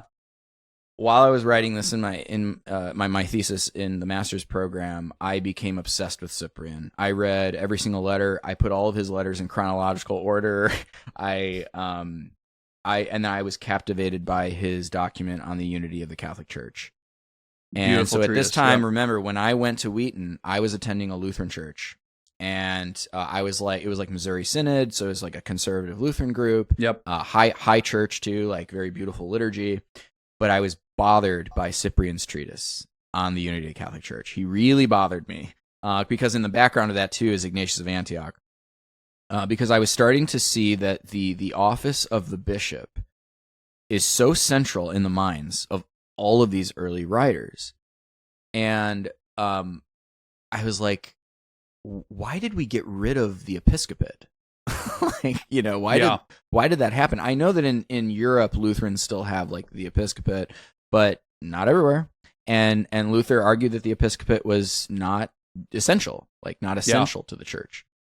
So, and I'm reading these fathers and like, you can't have more than one bishop in a city. Who's ever even heard of that? That's like what Cyprian says. And you're like, Yeah. well, I've heard of it. Like, you know? Yeah. So, Yeah. I actually, at that moment, I said, it was just weird. I just said, I need a bishop. It was just like, it pressed upon me. I need the bishop. And the only Protestant group that still emphasized the bishop, you could probably see where I'm going, was the Anglicans. Yeah. And there was a thriving Anglican church, still to this day, a thriving Anglican church literally 5 minutes from Wheaton. It's called Church of the Resurrection. Okay. Weird because it's like very liturgical, but also kind of charismatic, which is kind of funny because I'm also studying Montanism at the time. Yeah. And it's like, so it was just weird. Okay. Yeah. So I was never into the charismatic thing, for the record. I was like, Sure. that part of the church is what I was looking past going into it. But so I started attending this Anglican church, and then I went all in and finally became a communing member of the Anglican church. And I left Lutheranism because, to me, after a while, Lutheranism started to wear off because I was like, it just smells so much of Luther. It's like, it is Luther. His whole spirituality is enshrined in this church. And it's like, how could you build your church on the spirituality of just one of its members? Yeah. And that really bothered me. Like, all the hymns, it was like, well, yeah, I mean, like, that's like, yeah, Luther, that's Luther's doctrine. But, you know, ancient church fathers probably wouldn't have like written that, you know? Yeah. Like, whereas now when I was going to the Anglican church, I saw it as just this very kind of like patristic. It felt like just baseline patristic. There's a big net there. Because even in the fathers, you're reading the fathers, one father says this, one father says that, like different emphases, but they were one church. And so in my mind, I'm hearing a lot of different things in Anglicanism about the Eucharist even, where it's like, we know that what we say is the real presence of Christ. Okay, what does that mean? And like, we stop there. I'm like, okay, well, that's good for me, you know, like, so, because I had a higher sacramentology at this time, but I was not willing to say transubstantiation, right? Yeah. So, Well, a quick note here. I have a dear friend of mine. I won't say their name, but they're an Anglican clergyman now. They were Baptist and all that kind of stuff. And so it's funny because they kind of encouraged me along the road of reading the fathers. They were not Anglican when they did that, but they encouraged it, and look what happened, you know. But I remember this person. I love this person like a brother. I remember this person telling me, you know, this was after I was Catholic already, and we were having this discussion about the Eucharist. And I was talking about St. Ignatius of Antioch, and St. Ignatius of Antioch is a one-to-one. He doesn't modify his language at all with respect to the Eucharist and the same flesh that died and rose again, suffered, died, and rose again. Period. One-to-one. So when I read that, just on the face of it, it removed Lutheranism as a possibility because you know, the whole consubstantiation with Jesus is there, but there's also bread there. It's like St. Ignatius of Antioch didn't seem to leave that open to me, and I certainly didn't find that idea in other fathers either.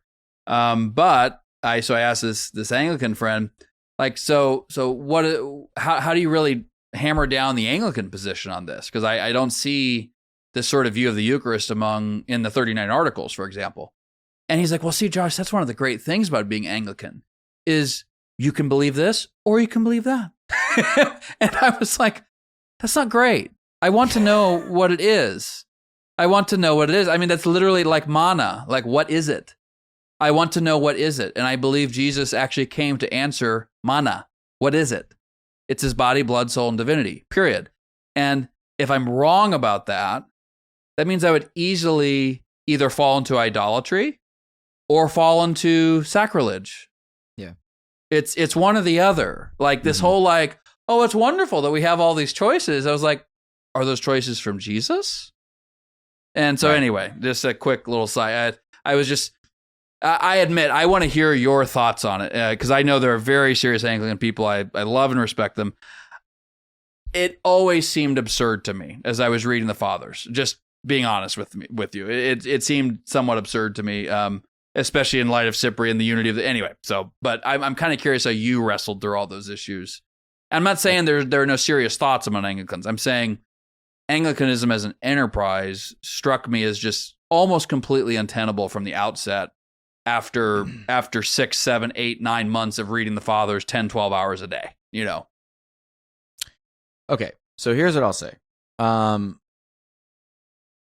Your friend sounds like a wonderful man, and he is exactly where I was when I first came into Anglicanism and was enthralled with it. But He is a wonderful man. Yeah. But I was enthralled with a version of Anglicanism that was kind of, it's considered like broad church Anglicanism. And I as I was going, because I was Anglican longer than anything else in Protestantism, so put it that way. I was an Anglican for 7 years. Okay. And I was eventually a postulant for holy orders there. Wow. And I even switched my jurisdiction from the Anglican Church in North America to the Reformed Episcopal Church, which they're both in communion, but there's just like this other jurisdiction called the Reformed Episcopal Church that's a little old, like predates the Anglican Church in North America, because everybody needs to understand, your audience needs to understand, the Episcopal Church, that's the Anglican Church in America, right? So that's the historic like Anglican Church. But the Episcopal Church eventually started to do, like, just totally collapse into liberalism. Yeah. And when that started to happen, you had this crisis where, like, what do we do? Like, and so a lot of in different phases, Anglican jurisdiction, like whole dioceses, but then also just like individual parishes would break off from the Episcopal Church. And the Episcopal Church retained all the properties. They would win every lawsuit and all that stuff. Mm-hmm. Sometimes they would even like not give a property that wasn't being used. They wouldn't give it to the ACNA, the Anglican Church of North American people. They would sell it to Muslims for a mosque and stuff, just to rub it in their face. It was nasty. It was nasty. It's demonic. It's demonic. And so it was like these faithful like Anglicans, right? We're trying to figure out, what are we going to do? And so then there was this movement called GAFCON, which is the Global Anglican Future Conference, which actually made up the majority of the world's Anglicans. It's 70 million Anglicans worldwide or something like that. I would have to reconsult my numbers. But basically, it ends up being like 75% of the Anglican communion is conservative. And then there's this like, 25 to 30% that is crazy liberal, including the Church of England and all that. And this friend's on the conservative side, just to be clear. Yes. Yeah. And so that's where I was. However, even when we say the conservative side, there's a spectrum. You have some of the churches, like I said, that are charismatic, and you're like, what is that? And then you have other ones that were like, well, we ordain women as deacons, but not priests, Yeah. And then you have other ones who are like, no, we ordain women as priests and deacons, but not bishops. And then you have other ones that are like, no women in holy orders, period, So the Reformed Episcopal Church is the jurisdiction of this whole movement of trying to cobble together all the conservative Anglicans and define what that even is. I was a part of the jurisdiction that said no women in holy orders, period. So I was a licensed reader, which to read at the services, you have to be licensed by the bishop to read. Okay. I was approved as a chalice bearer. So again, in order to like be a chalice bearer for the Eucharist, like you have to be approved directly by the bishop. So I was a chalice bearer and a reader. And if you're a reader, you can lead morning prayer. So I was leading morning prayer before Holy Communion. And I'll say this, the Reformed Episcopal Church is a much more serious presentation of Anglicanism. Yeah. Much more historic presentation of Anglicanism. Because what the ACNA, like the Anglican Church of North America, is more of that like kind of 1970s Anglicanism before it went crazy liberal. And so they're sort of just like, whatever, Anglicanism is this broad tent for all the Protestants to kind of come into a Catholic, like one of the Catholic wings of the church, because they subscribe to something called branch theory. Oh yeah. So you have like there's only one Catholic Church, but it subsists in three branches: the East, Rome, and the English. So if you're a Protestant, according to this thinking, it's like you should be Anglican. Yes. So that's kind of the sell to the rest of the Protestant world. It's like you should be in the Anglican Church. At the very least, for crying out loud, at least be Lutheran. Because they believe that they had apostolic succession through the bishop. Yes. Yeah, through their bishops. Yes. Right. And so what I will say is this. So back to your Eucharist point, what I think about that is this. Yeah. When you're talking to somebody who's more of that broad church, 1970s conservative Anglicanism, you're going to get that. If you're talking about what does the Anglican Church teach about the Eucharist, I would say you could do no better actually than this book right here. So this is William Forbes. It's called Modest Considerations. he has a chapter on justification, purgatory, invocation of the saints, the Eucharist, Christ as a mediator, and so on and so forth. And this is the thing. The initial phase of Anglicanism was very Protestant, and it was very much informed by the Continental Reformation. So that's Cranmer, right? That's the first iteration of the prayer book, like 1552, and then 1559 with Elizabeth. But fast forward about 100 years in the history of the Anglican Church, and what you had was sort of this like via media middle way settlement between a kind of like Lutheranism and Reformed theology, and with a little bit of like Catholic cultic trappings. So that's kind of what they ended up with. And then that's when you had the publication of the 1662 prayer book, and you had the restoration of the monarchy, because long story, but basically there was England committed regicide. Like they literally killed the king before the French. Totally, which think about that. Yeah, right. Think about that. This whole project was started by saying royal supremacy. And then England commits regicide and kills the king. But then you have the restoration of the monarchy, and then that's when you have this like Caroline settlement. So you have like Charles II becomes the king, and there's a point to this. So this is where you have the era of what's called the Caroline Divines, named after King Charles II. You have this whole era of like awesome Protestant theology coming out of England, serious patristic scholarship. The first like real like long translations of the early fathers was done by the Anglicans. Yep. Those are the ones that convinced me of the Catholic faith. They're right behind me. Most of them are done by Anglicans or by, English speaking Protestants. That's right. So you have people like Lancelot Andrews, John Cosin, Thomas Ken, William Laud, Jeremy Taylor, George Herbert Thorndike, right? Like all those guys, right? Yep. And they were conservative, naturally conservative, because they were like, no, monarchy is God ordained. Like we still believe in Christendom. But we do acknowledge that there are brothers in the East who do not agree with the Roman papacy and do not agree with the papal innovations of the medieval period, right? And so that automatically opens the door for a different way of being Catholic in their mind. Okay? Yeah. And so then they're looking at the Reformation, like, can we really say that the Reformation had no point at all? And so then they're getting into like, well, Calvin had a point, like Luther had a point. They were wrong ultimately, but they had points, right? And so then that gets enshrined in kind of the character of the Church of England, because you have three main foundational documents that define the doctrine of the Church of England: the 39 Articles of Religion, the Book of Homilies, and then the prayer book. Yeah. Okay. Yep.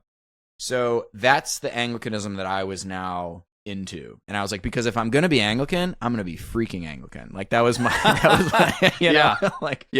that was my thinking, right? And so I'm all into the divines. Jeremy Taylor, my brother's favorite was Jeremy Taylor. We would just like all day, we just talk about like how awesome Jeremy Taylor is. And I had John Cosin's like 7 hours of prayer. Like, wow. He actually had a daily office that went beyond the prayer books, just 2 main offices, and he had 7 in his personal prayer book. Wow. So that's where I was, man. And no, I want to hear about it. And by the way, when you say this has a point, I think it's all fascinating, and absolutely, and I think it's important. So I want to hear how that eventually brought you back to the Catholic, or how that all happened. But then I want to, maybe we can do a brief little period where we're trying to steelman it a little bit, like some of the and kind of me in my early days of reading the Fathers, and even now, of what wasn't making sense and how you would have responded as an Anglican, but then how you would respond now. That may be interesting, once we get past your conversion. Because I do think that either the Reformed or the types of Anglicans you just mentioned are really the only even theoretical possibilities for Protestantism. Yeah. They're the only ones that have the intellect, in my opinion, have the intellectual rigor. There are some Lutherans, so I guess the Lutherans, the Reformed, and some Anglicans, and of course some Lutherans and some. So anyway, those three silos, I guess. I actually think what you can do immediately is cancel out the Reformed and the Lutherans because of the episcopate, because they thought that was dispensable and apostolic I agree. succession. No, I'm saying yeah. so that's why. So from the Anglican perspective, that's why I would say that's why I canceled those two out pretty quickly, because all of the early fathers see apostolic succession as being part and parcel of being the church. 100%. Luther contradicted that, and then so did the Reformed tradition. And so all you're left with is the possibility that Anglicanism has retained apostolic succession. And I think that's completely logical, and I felt the same way. And then I found it somewhat... I'm not saying there weren't serious people there. I'm not saying that at all. I just... we'll get to it later. I want to hear more about how you were in that and the seeds of what took you back to the church. Sure. Yeah. So to be honest, there's kind of like the history, and then there's the historical questions, but then there's also sort of like subjective intuitions that I started to have about Anglicanism in the lived out experience of it. So I'll start with like some of the historical things that bothered me. The first thing that bothered me was that we were claiming that the English Reformation restored the primitive English church, restored her to her primitive state. Well, read any history of the English Reformation. The story begins with the closure and seizure of the monasteries. Newsflash, the primitive English church was literally just monasteries. Yep. If you're going to restore the English church, you would have doubled down on the monasteries. Maybe you would have said, hey, we're not listening to Rome anymore, right? Okay, fine. You can have that argument. But the next step would have been, we need to make sure that we're establishing like primitive monastic communities all over monks everywhere. Yep. Yep. And all of our villages and cities there should be a monastery at the heart of it, right? But instead, the first move was to close them, seize them, persecute the monks, and then give the monastery properties to the profligate courtiers, right? So take their money. Yep. And to me, knowing a little bit more about the history of the church at the time was, boy, that is a spirit we've seen before. In the iconoclast controversy. Yeah. It's the first thing the iconoclasts did. Close the monasteries, plaster over everything, tear down, the chancel rails, destroy the properties, publicly persecute and humiliate the monks. We'll start there.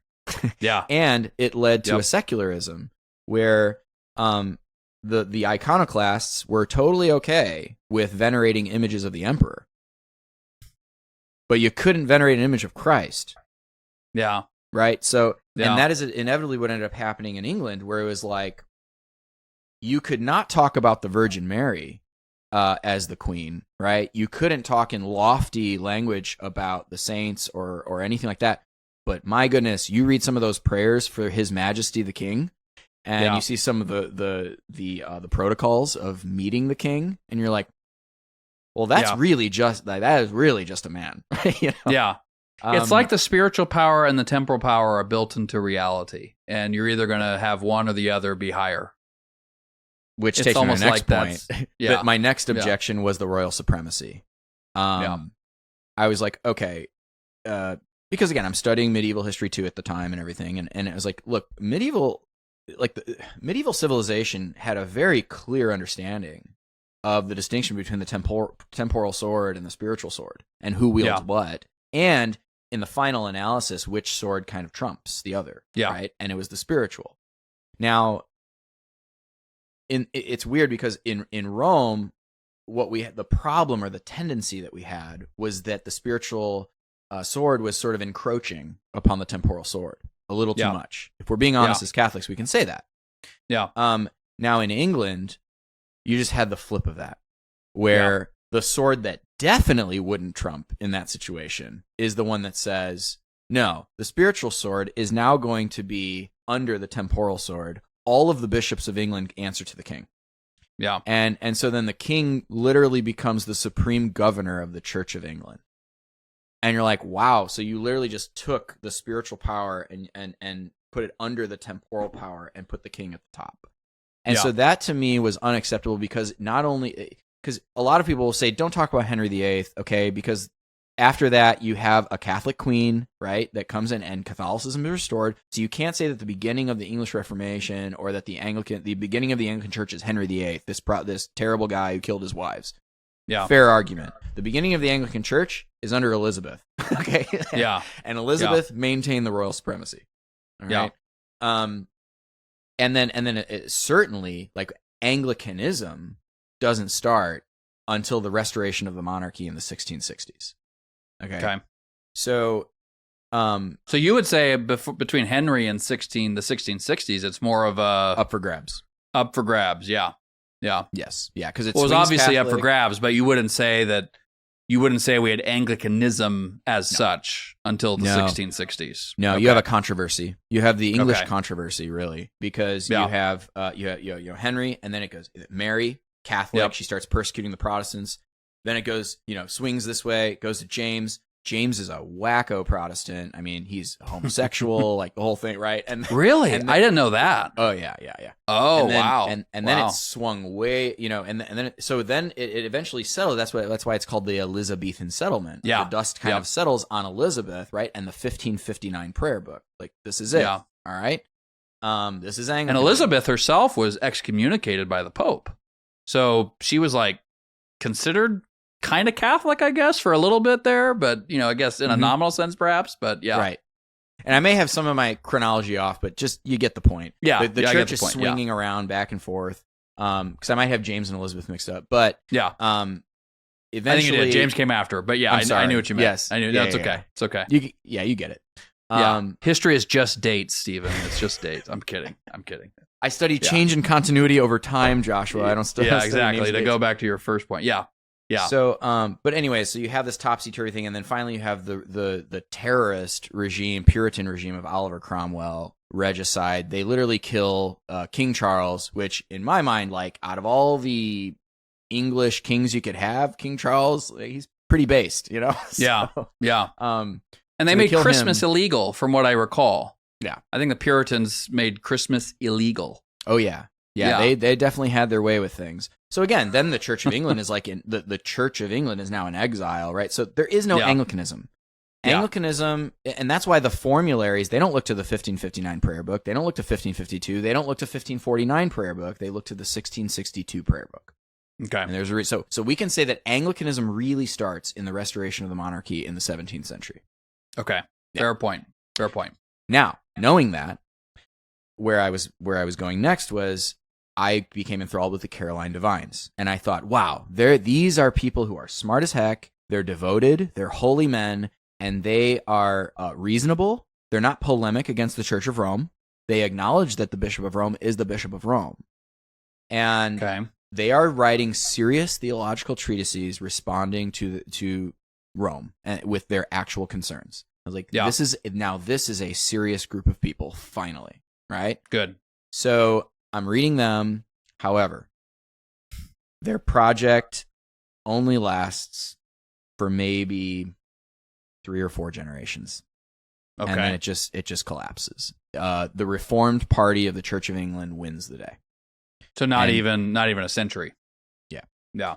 And so what you have basically is that the Church of England, in a way, starts to really become Presbyterians with a prayer book. Even though they have the outward trappings of like bishops, they're more just kind of seen as administrators. They still will say we have apostolic succession too and all that, but really their theology is very Calvinistic. It's very Reformed. Okay. Yeah. Now the Caroline Divines, what would they have said about the primacy of Rome? I think they would have said it's tough because they wouldn't have been able to say that they're okay with that because of the royal supremacy issue. Okay. They would have to be very careful about that. Yeah. So they didn't concentrate so much on that. They would still be very anti-papal in their writings. Okay. Like, they would still say like this is popish. You'll still see stuff like that, right? Romish, yeah. The only thing is that they really meant it. Like, they meant it in a very serious intellectual way, whereas other people were using it as kind of like polemics, and reasons to persecute Catholics or something. These folks were much more like, no, literally that's Romish because the East doesn't do it. Right? Okay. So what was the reason why engaging with them ultimately helped bring you back to the Catholic Church? Because they failed. Their project failed, and you realize that you're like, well, wait a second. By the time you get into the early 1800s, the Caroline project was not adopted. And so then the only final hope after that was a late 19th century movement, which Cardinal Newman... before you get into the last one, let's summarize. Episcopacy, superiority of the temporal over the spiritual, the Caroline divines, and the ephemeral nature of their project. And it was also the development of the prayer book. Okay. The prayer book, the 1549 prayer book largely was a translation of the Latin Mass. Okay. With some Protestant, like with some Cranmerian elements. All right. So Sure. like he would take out like too many signs of the cross, right? He like things like that. Okay. Or the exorcism all of a sudden would be removed from the baptismal rite or something like that. Yeah. Right. Yeah. So the 1549 prayer book was kind of like, man, if they would have just stayed right there, they would have had a really good argument against the Church of Rome, right? Because it's basically like, well, we're just vernacularizing the Mass and, just doing some basic reforms, okay? Not that they had the authority to do it, but you get what I'm saying. So, sure. But what you start to see is like when you, actually a great volume for anybody who is an Anglican who wants to study the history of the prayer book. This one right here. So Cummings is his last name. I got to get his first name real quick. But it's called The Book of Common Prayer, the texts of 1549, 1559, and 1662. And who is the author again? Brian Cummings. Okay. C-U-M-M-I-N-G-S. I think I've heard of him. Yeah. Yeah. This is amazing because he has each liturgy, like each iteration of the prayer book, and then commentary on each part of it and what's being changed as they're going along and why. Okay. So he'll even reference... I don't know what he is. He's just a scholar. Okay. But he's referencing in there even like letters of Cranmer to this person, that person, back and forth. You also find that like the template for the Book of Common Prayer, Cranmer's 1552 Book of Common Prayer, which is the most Protestant iteration of it. There was a feller on the continent who was trying to create a Protestant prayer book who wrote it in German. And Cranmer, when he was over there and took a Lutheran wife, got in contact with that prayer book, took it back to England, translated it, and he was like, oh my gosh, this is it. And so the 1552 prayer book basically was that book. Okay. So, in other words, this is a Protestant project. Right? Don't tell me that this is just a Catholicizing, like restoration of the primitive churches of England. No, it's not. Right? And so studying the actual development of the Book of Common Prayer will also like lead you to understand what's going on there. Okay. And then the final thing, I think some of the final historical tipping point was that the Oxford movement also failed. So the Oxford movement, people about that. Yeah, so the Oxford movement started in Oxford, but Cardinal Newman, who's now, a saint, right, for us, he started in that movement with Pusey and a couple of other folks that I'd have to go grab my books to remind myself of the Oxford movement. But the whole idea there was like they went all in on branch theory, that there are 3 branches of the Catholic Church. There's the English, so the whole thing we talked about. They were the ones who developed a lot of that, but also like they were the ones who started to bridge the gap between what is Rome really saying and is it really any different than what we're saying? And so it was a true, serious, like rigorous intellectual project. Which, of course, like Cardinal Newman's not going to be, like Henry Newman is not going to be, John Henry Newman is not going to be involved in something that isn't serious. Okay. And they were trying to be more patristic as well, right? Okay. Yes. So they went straight to the sources, man. They were translating all the patristic texts, like far more than the Carolines did or knew about. Okay. Wow. And they were producing, all the commentaries. Actually, these volumes here that I know you have on your shelf too. Yep. A lot of that is also the product of the Oxford movement. Yeah. And so, but again, that was, I feel like that was the Anglican Church's last chance to adopt this and then to have serious communication with Rome, because at this time there was enough historical separation, a century or two now, where like Rome and the Anglicans don't even talk, right? Yeah. And they also don't talk to the East. Everybody's kind of separate. So this is the first time now where you're coming into the late 19th century and into the 20th century, where now there's a lot of like they're talking for the first time again. And this was like, and a lot of even the Catholic theologians were like, well, wait a second, did we misjudge Anglicanism all along? Like was this a big mistake? Like, did we just not understand? And the same with the East. Some of the East started to intercommune with certain Anglicans.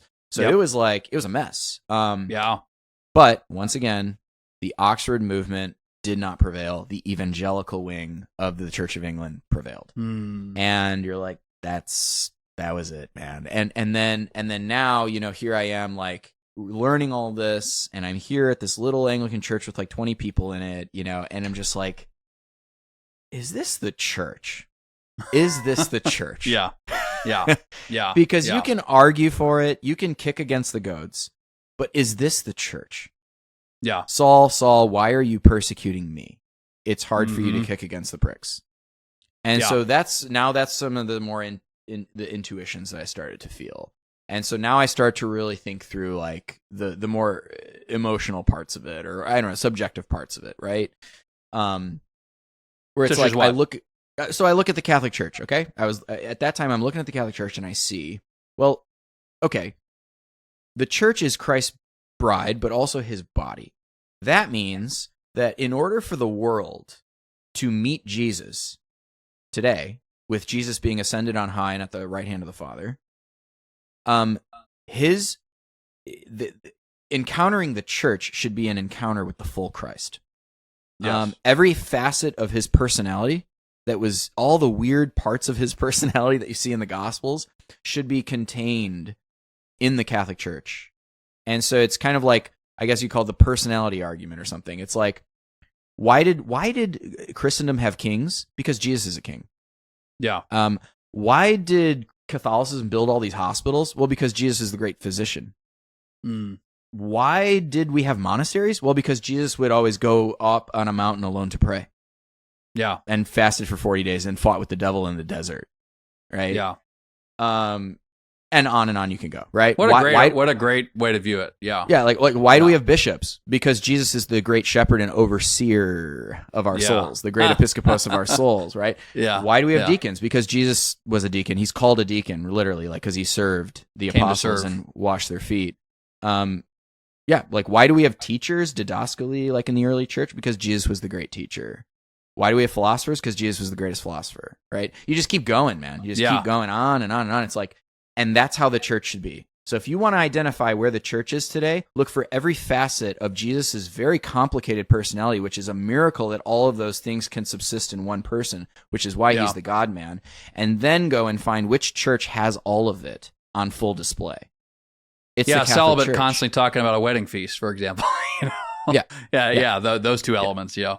Right. Yeah, that's an amazing way to put it. I love that. And so what I definitely want to come back really quick. I want to respect the time, but what ultimately took you back to the church? What clinched it for you? What did that look like? And then let's go back and steel man a few things for the Anglican. What you would have argued, but then what you'd say now. I think it'd be interesting. I went on a trip to Dallas, and because I was sent there since I was a licensed reader in Chalice Bearer and I was a postulate for Holy Orders. I was sent there to one of their bishops' conferences. When I was sitting there, I was sitting around with a few of the bishops, very high-profile bishops, actually, who were a part of the REC for a very long time. And we shared cigars, and we started talking or whatever, and they started to just like talk about the old days, like the history of the REC, okay? And it was so disheartening because I had no idea what the history of the Reformed Episcopal Church was. But talk about Presbyterians with a prayer book. That's what the Reformed Episcopal Church was for the vast majority of its history, until one person, Bishop Royal Grote, started to try to change that direction. And now Bishop Sutton sort of took the helm after him and really got more of a Catholicizing tendency into it. So once again, I just saw this is like it's like a man-made like project instead of a receiving of Christ's bride. It was just sort of like we push and we pull, and then we did this and we did that. And so I kind of saw how the sausage was made. And I'm not saying that the Roman Church or anybody else doesn't have how the sausage is made. It's just that you can always tell when you're seeing how the sausage is made, when you get those glimpses in the Roman Catholic Church. You can also still see this huge guiding hand of providence over the entire thing, and it doesn't freaking matter how the sausage 100%. is being made, 100%. Whereas in this case, it really did depend on whether or not these bishops were going to do what they were going to do in that moment. And we already saw the fall of the Episcopal Church, and like, well, why would God allow that to happen? That's kind of weird, right?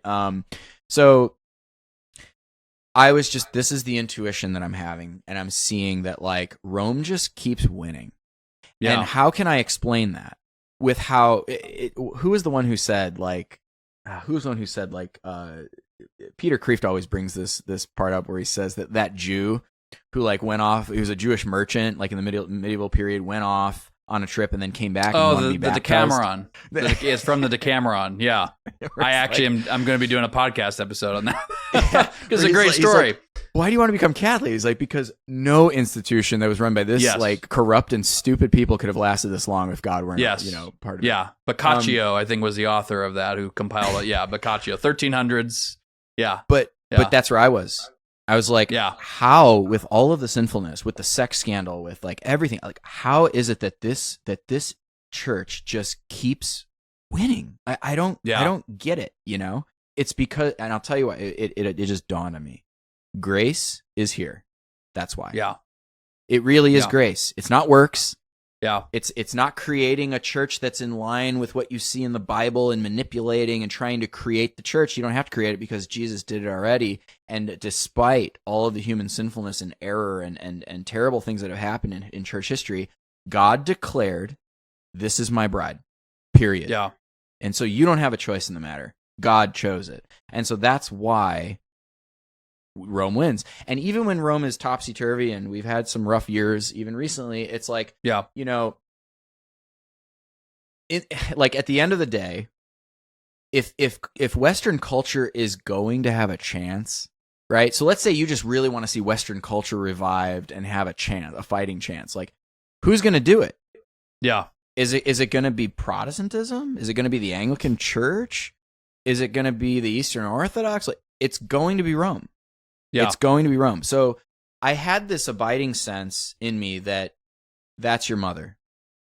And your mother is in travail, like, and you ought to be within her. Right? So let's even say that this whole thing is a sham, right? And the ship's going down. Well, you know what? Darn it. Like, I'm going to go down with my mother then, right? That was sort of the sense that I had, that like she gave birth to me. I was born in her womb. I wasn't born here. And I need to go home, right? And so that was in me. And then also on top of it, like then the ordinariate thing, so that like the Catholics are doing Anglicanism better than the Anglicans, right? And so you're like, what other excuse do I have at this point? To not come home. And plus women's ordination, and you could go a whole rabbit hole there where it's like, okay, so wait, we have no women's orders, but our bishops are in communion with people who do. Well, what does that say? Are they dispensing false sacraments over there while we're doing true ones over here? But then our bishops are in communion, so like, what's that about, right? So it's been a while since I've reviewed it, but wasn't that the breaking point for Newman as well? It was something about, gosh, I'm forgetting the details. Wasn't it some like joint thing with Methodist or some people who didn't have Episcopal governance in like the Holy Land or something? What do you remember what I'm talking about? I may be misremembering it, but it was something where he saw that the Anglicans claiming apostolic succession were communing with those who didn't give a what about it, and it was like, how can that be the true church if you're asserting apostolic succession as an absolute minimum? Yes. So it was something like that. I thought Newman had encountered the first, the beginnings of open communion. Yeah. In the Anglican Church. Yeah. So a similar thing to you. It's like, at what it's just so it seems a through line for you, as you said at the very beginning. It's like, well, if what is called the Reformation is to have any legitimacy, there must be genuine continuity of some kind. And you would never say, and I would never say that there's zero, certainly among the Anglicans, absolutely not. But you wouldn't say there was zero among the Arians or the Eunomians or the Eutychians. You know what I mean? There was, you know what I mean? The Nestorians. There was actually I was just reading some of Nestorian's letters the other day. There's a lot of continuity with a lot of what's Catholic, except he's Nestorius and he has, you were constantly looking, correct me if I'm wrong, for a degree of continuity, but I guess I think what you said before about the different parts of Christ's personality is really, really good, because this was ultimately why I didn't become Eastern Orthodox, because there were many, many reasons, but one of them was the acknowledgement of papal authority in whatever form, something superior to the rest of the bishops is something. I'm not going to go as a Vatican I, I'm not, just something superior to the rest of the bishops that is established directly by Christ. That acknowledgement is absolutely everywhere in the ancient church. Cyprian has some questionable things. There's some questions. I'm not saying there are no valid questions, but and the smart Orthodox will say, yeah, we believe that there is a primacy in the Bishop of Rome. They believe that. And so, but what I was realizing was, okay, so I can either have the Catholic Church that has all the elements that are divinely constituted, like either there is a divine primate or there isn't, a divinely established primate, not a divine primate, excuse me. Or I can be with the communion where that is completely absent. So either the Catholic Church where it's present, but perhaps out of whack, this is how I was thinking originally, or the Orthodox where it's not present at all, which by definition is completely out of whack.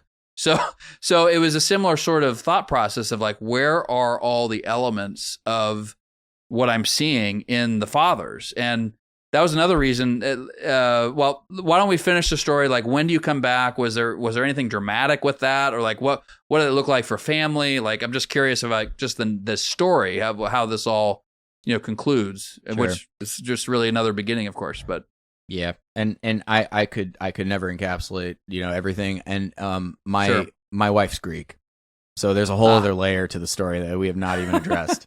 Part two. I was wrestling with orthodoxy through this entire thing. Sure. And I was actually drawn far more to the east than to the west. I didn't even want to go back to. I went back to Rome, kind of like kicking and screaming, with like literally kicking against the goads. Like I was like, I don't want to do this. Like Yeah. But again, just like you just said, what it came down to was authority. So I was long talks with my wife and all this kind of stuff, and she's not a theologian, so it was very hard to navigate. But, and she was Greek Orthodox. Mm-hmm. Okay, so she was Greek. She's I didn't know she was Orthodox. She's 100% Greek. Yeah, she speaks Greek. Okay. Yeah, like okay. yeah. Wow. Yeah. So yeah, and so to me it was like, okay, wait a second, like, so the Orthodox, right? You have like Caesaro, like a Caesaro papal model in the beginning, right?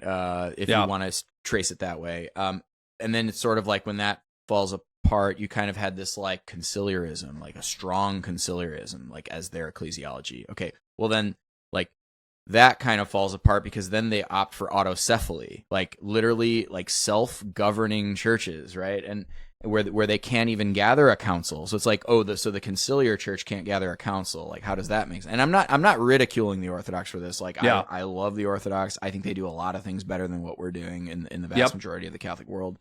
You got it. I think that goes without saying.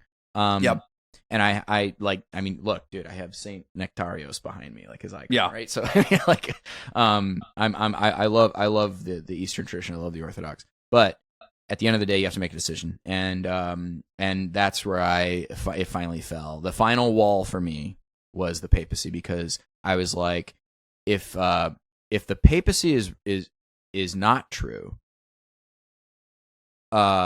everything it has pronounced is true. So why not just then believe that the papal doctrine is true? It's like, if the papacy has always been right, and your only problem is the claim of infallibility, you're like, well, seems like the infallibility is kind of working out, right? Like, So anyway, my brother Dan was the first one to go back to the Roman Church. We actually went to a monastery just for the heck of it, because they had a Russian Orthodox iconographer do the altarpieces in this monastery that they were kind of restoring the beauty of in Chicago. And we went there randomly just to see it, and And a this Catholic guy, monastery. Mm-hmm. Yeah, Or Catholic was it monastery. okay?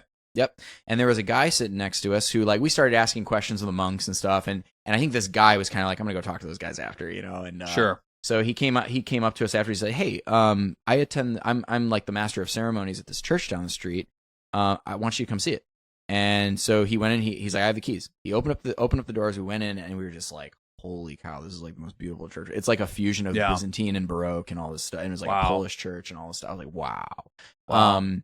And so Dan went to mass there, and it was the Tridentine Mass. At that time, before Cardinal Cupich banned it, they had a traditional Latin Mass in the morning and then English Mass at like 10:30 in the morning. Yeah. So Dan went to the Latin Mass with his wife Victoria, and that was it. He was like, "What am I doing?" And he actually he'll still tell you to this day that what he immediately sensed. They both started crying, and after the Mass, he told Victoria, he said, "I felt like I was John leaning on the Lord's breast the whole time." And that was it. They decided to become Catholic. And I was still like, postulant for orders, and I was kind of like, well, this sucks. Like, my brother's becoming Catholic, and and then just like a few months later, little by little, I would visit, and then me and my wife visited, and my wife looked at me and she literally said these words. She looked at me and she goes, "What are we doing?" And I was like, okay. What are we doing? So we met with the priest. We had to live as brother and sister for a certain amount of time, because we were married, in the Anglican Church and all that. And then we had our remarriage, redid our convalidation. Yeah. Yes. And then I just want to read this to you real quick. Please. I brought it out. So this is actually the brochure for Mass that day, the order of service for Mass the day that we came in. Oh, wonderful. And this was the psalm response, the responsory psalm. So it said, "The Lord says, my plans for you are peace, not affliction. When you call to me, I will listen to you, and I will bring you back to the place from which I exiled you." I was like, from the beginning of that Mass. So that was the Mass that we received my new first communion. We both received communion and came back into the church. Wow. What a providence overruling everything for the good. What was it like for your parents? What were you telling your parents? They were like, just overjoyed, and the whole thing. And honestly, from that moment forward, like even mine and Dan's channel, they listen to it like all the time. Like they're all in, like, and they're listening to Bishop Barron, and so they've had this like total, like reinvigoration of their own Catholic faith in a good way, instead of in that sort of like rigorous way of like, Protestants suck, like that. It's not like that. It's much more like even my dad. It's funny. My dad right now manages a store, a resale shop that is it was started by Reformed Christians. So he's around Protestants all day. Wow. Right? Wow. And they're like, they start every day with prayer and also, so like my dad is totally like, has come full circle himself, my mom as well. And so it's just a totally different vibe now. Wow. And there's just peace. Yeah. There's just peace. Yeah. Reminds me of there's a line from St. Robert Bellarmine. I think it's in his treatise on Antichrist, and he said something to the effect of, before Luther, almost everybody in the West was of the same religion, and then after Luther, there was this. Not that everything was wonderful and perfect and all that, but it was the same fundamental religion, and you'd look everywhere and you'd find your fellows and your brothers and whatever. And he said, but after, there was such a cloud of schism and error and all these things that. Even individual families, there'd be brokenness. They wouldn't have the same religion. And so as you were sharing your story, that line, he phrased it much better. I'm just doing it from kind of basic memory. But and a lot of other things you said are also very important about, I wrote a book, I co-authored a book with a buddy of mine from our White House days, a Catholic convert himself, called Persecuted from Within, How the Saints Endured Crises in the Church. And it really was, the fathers are dealing with horrible things all the time. I mean, half of them are either martyrs of one, or white martyrs, perhaps, exiled or whatnot. not necessarily killed, but they were very, very aware that the church in its human element suffers all sorts of problems and imperfections. And yet they were the very same men that had the most exalted descriptions of the church I've ever heard. And so it was just fascinating to me. It's like they don't seem to see this as a contradiction at all. And how is that? Now that, going into that would be a whole other episode. But it struck me similar things as you said, that if God was not behind this, it would have fallen apart millennia ago. Yeah. So let me just to close out, because I know we're getting toward the, we got to respect your time as a family man with that Greek wife of yours. Who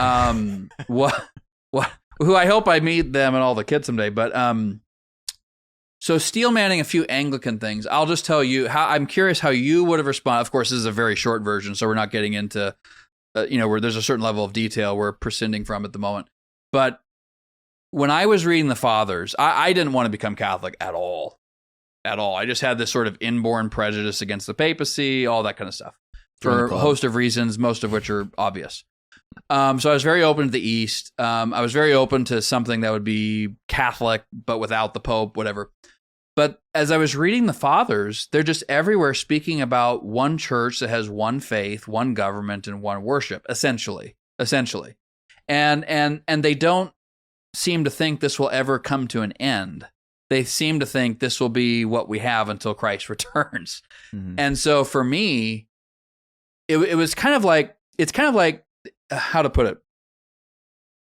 When debating some of these issues or discussing some of these issues, it's like if you don't have certain fundamental things in mind, then getting into all this nitty-gritty granular stuff can seem like a worthwhile enterprise. And I'm not saying it's not, but it feels more worthwhile than it is. That's my view. But it was these two fundamental facts, that there's one church, one faith, one government, and it'll continue until Christ's return. Those two things that for me automatically eliminated Anglicanism.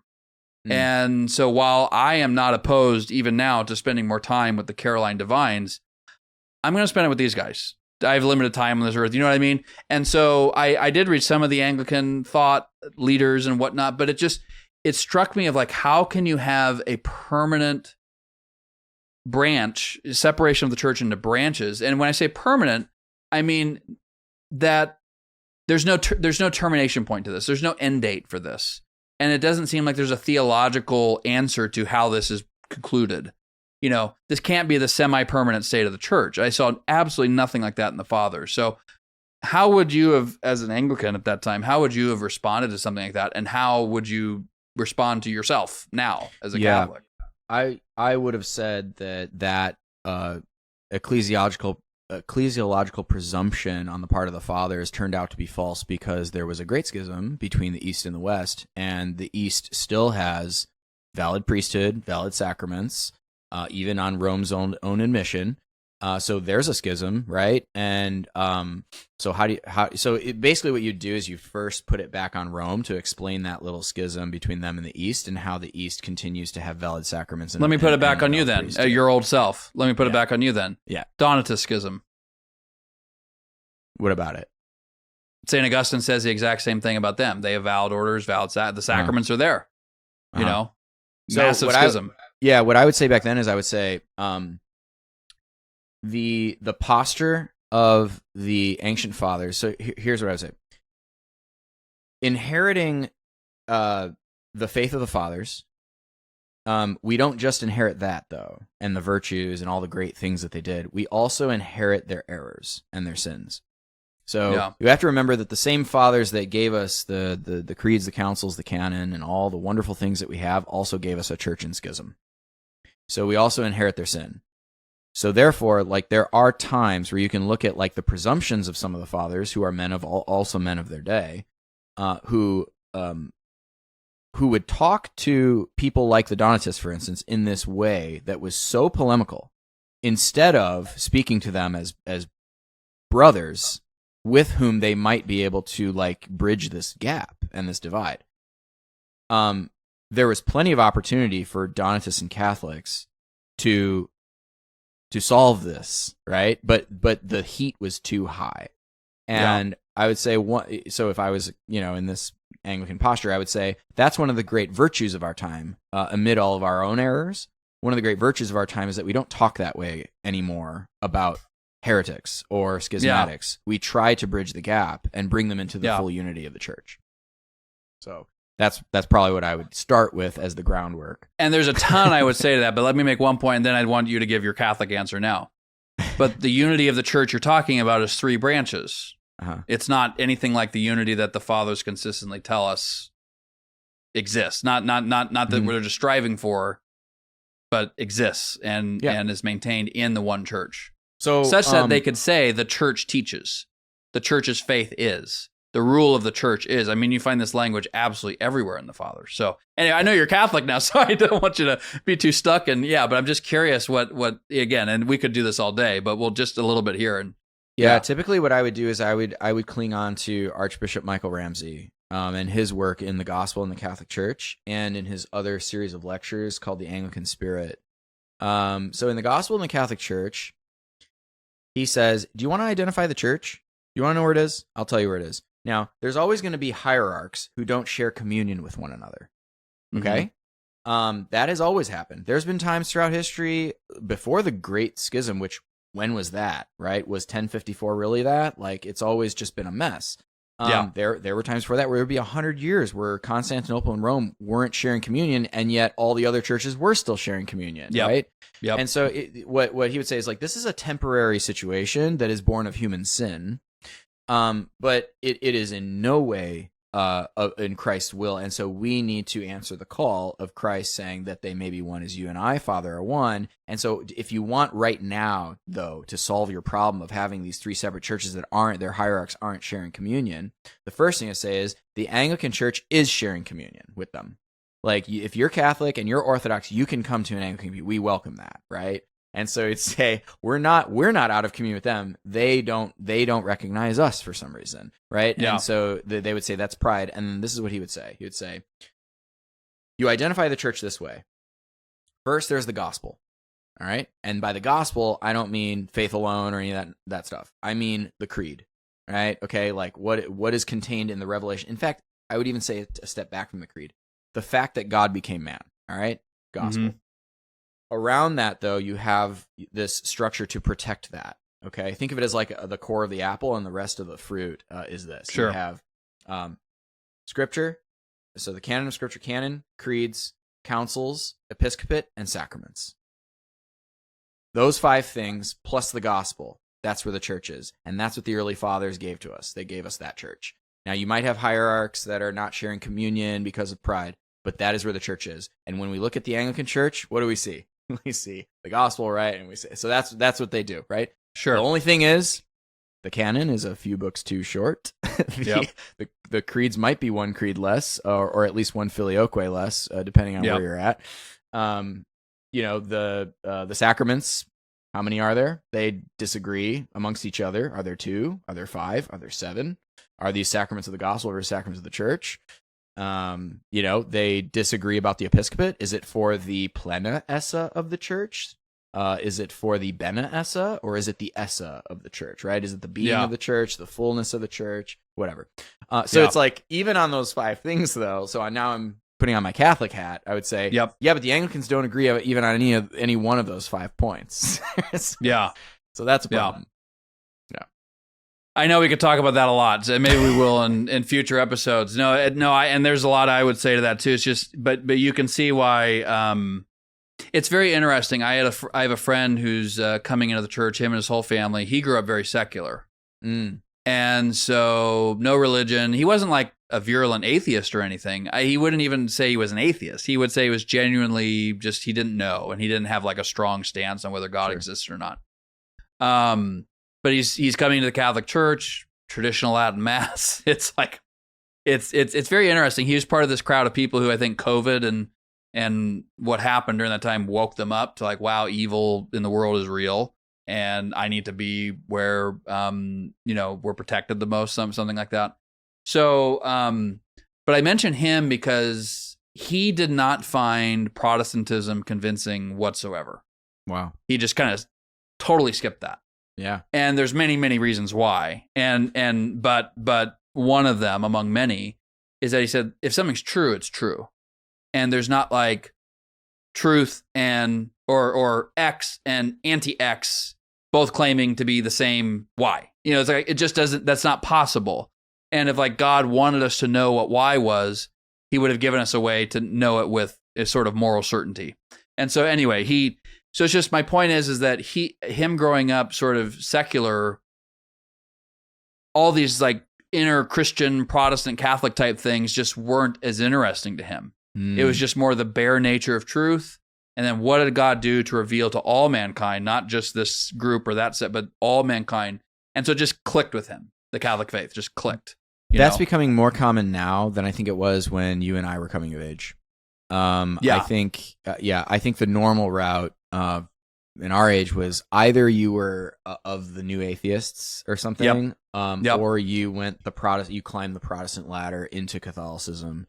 But I think it's very interesting that we're in this kind of post-new atheism. Like nobody takes a new atheist thing seriously. That's a joke. About time. So that was a phase, and now this new generation is coming up in a world of just total nihilism and a lack of meaning and just crisis and war and I mean all these things, and they just see. Hey, I'll tell you what. Right now, man, my brother-in-law, who didn't, yes, grew up Greek Orthodox, but not really. Never went to church like ever. If he went, it was just like once a year at Easter.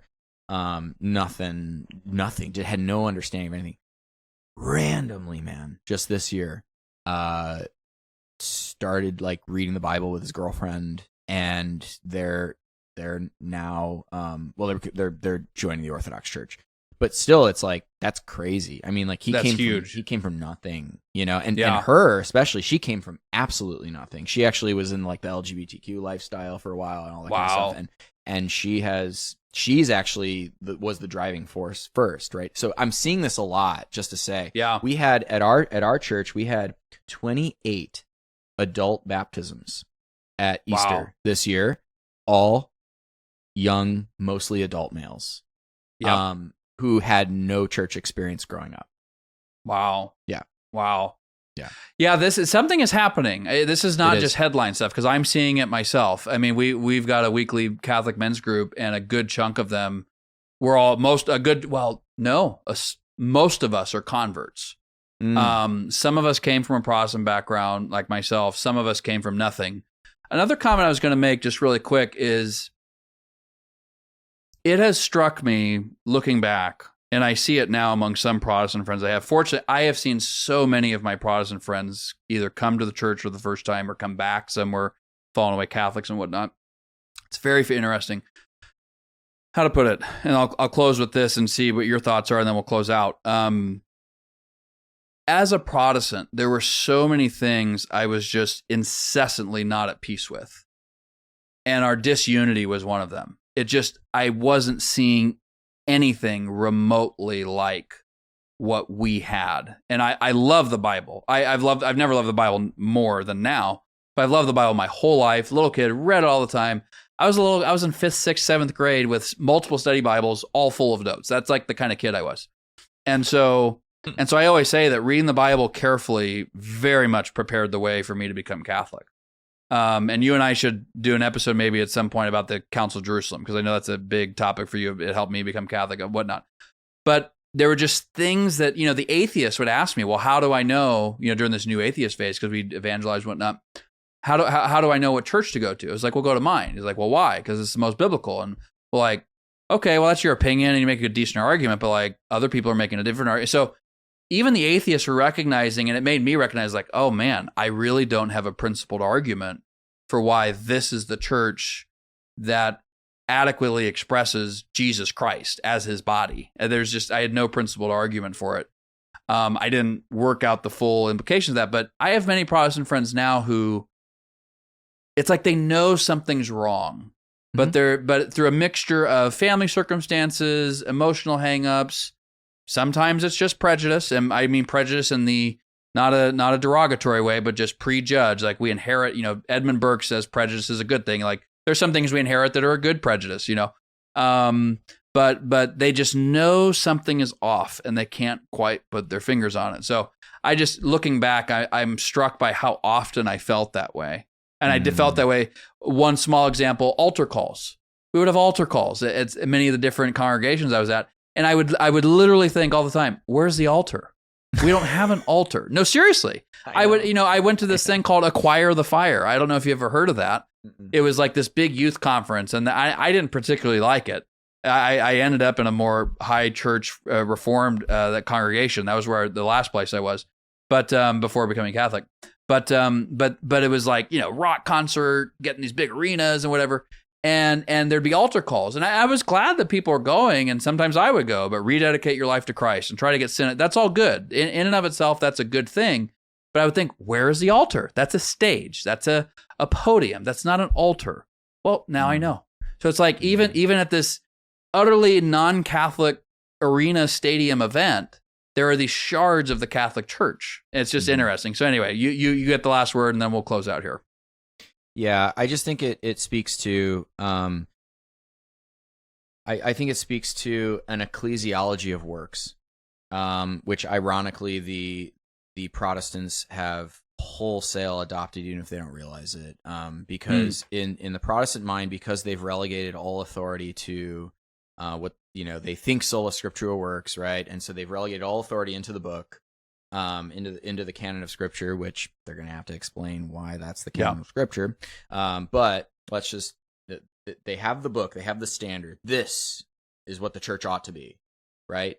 Well, they see, ultimately the problem is that they don't see the church as a divine institution. They see the church as a human community that needs to corral itself and manipulate and argue and split and whatever, just to get closer and closer to what they're seeing in Scripture. And in every instance of that corralling and moving and shaking and splitting and whatever, each one thinks they're going closer and closer to what they see in Scripture. And so ultimately, it's so funny because they stand on like faith alone when really their ecclesiology is an ecclesiology of human effort and works. Try and get it to be what they see in Scripture. Whereas in the Catholic understanding, even in the wildest controversies of the church, what will shock you is every single time the saints, like you said, are like, it's the church. Yeah. Right? Like it is the church. I'm not going to change it. The church doesn't exist so that I can save it. Like the church is going to save me. Like that's what it is. Like and God has promised, again, like I said earlier, his promise is here. Jesus built it, right? And who's the head of the church, right? It's Jesus. He really is the head of the church. And so we really do have an ecclesiology of grace. That's it. Like it is grace alone, it's faith alone. Like that's our view of the church, that when it speaks with all of its authority, Jesus, because he's at the head, will not allow it to err.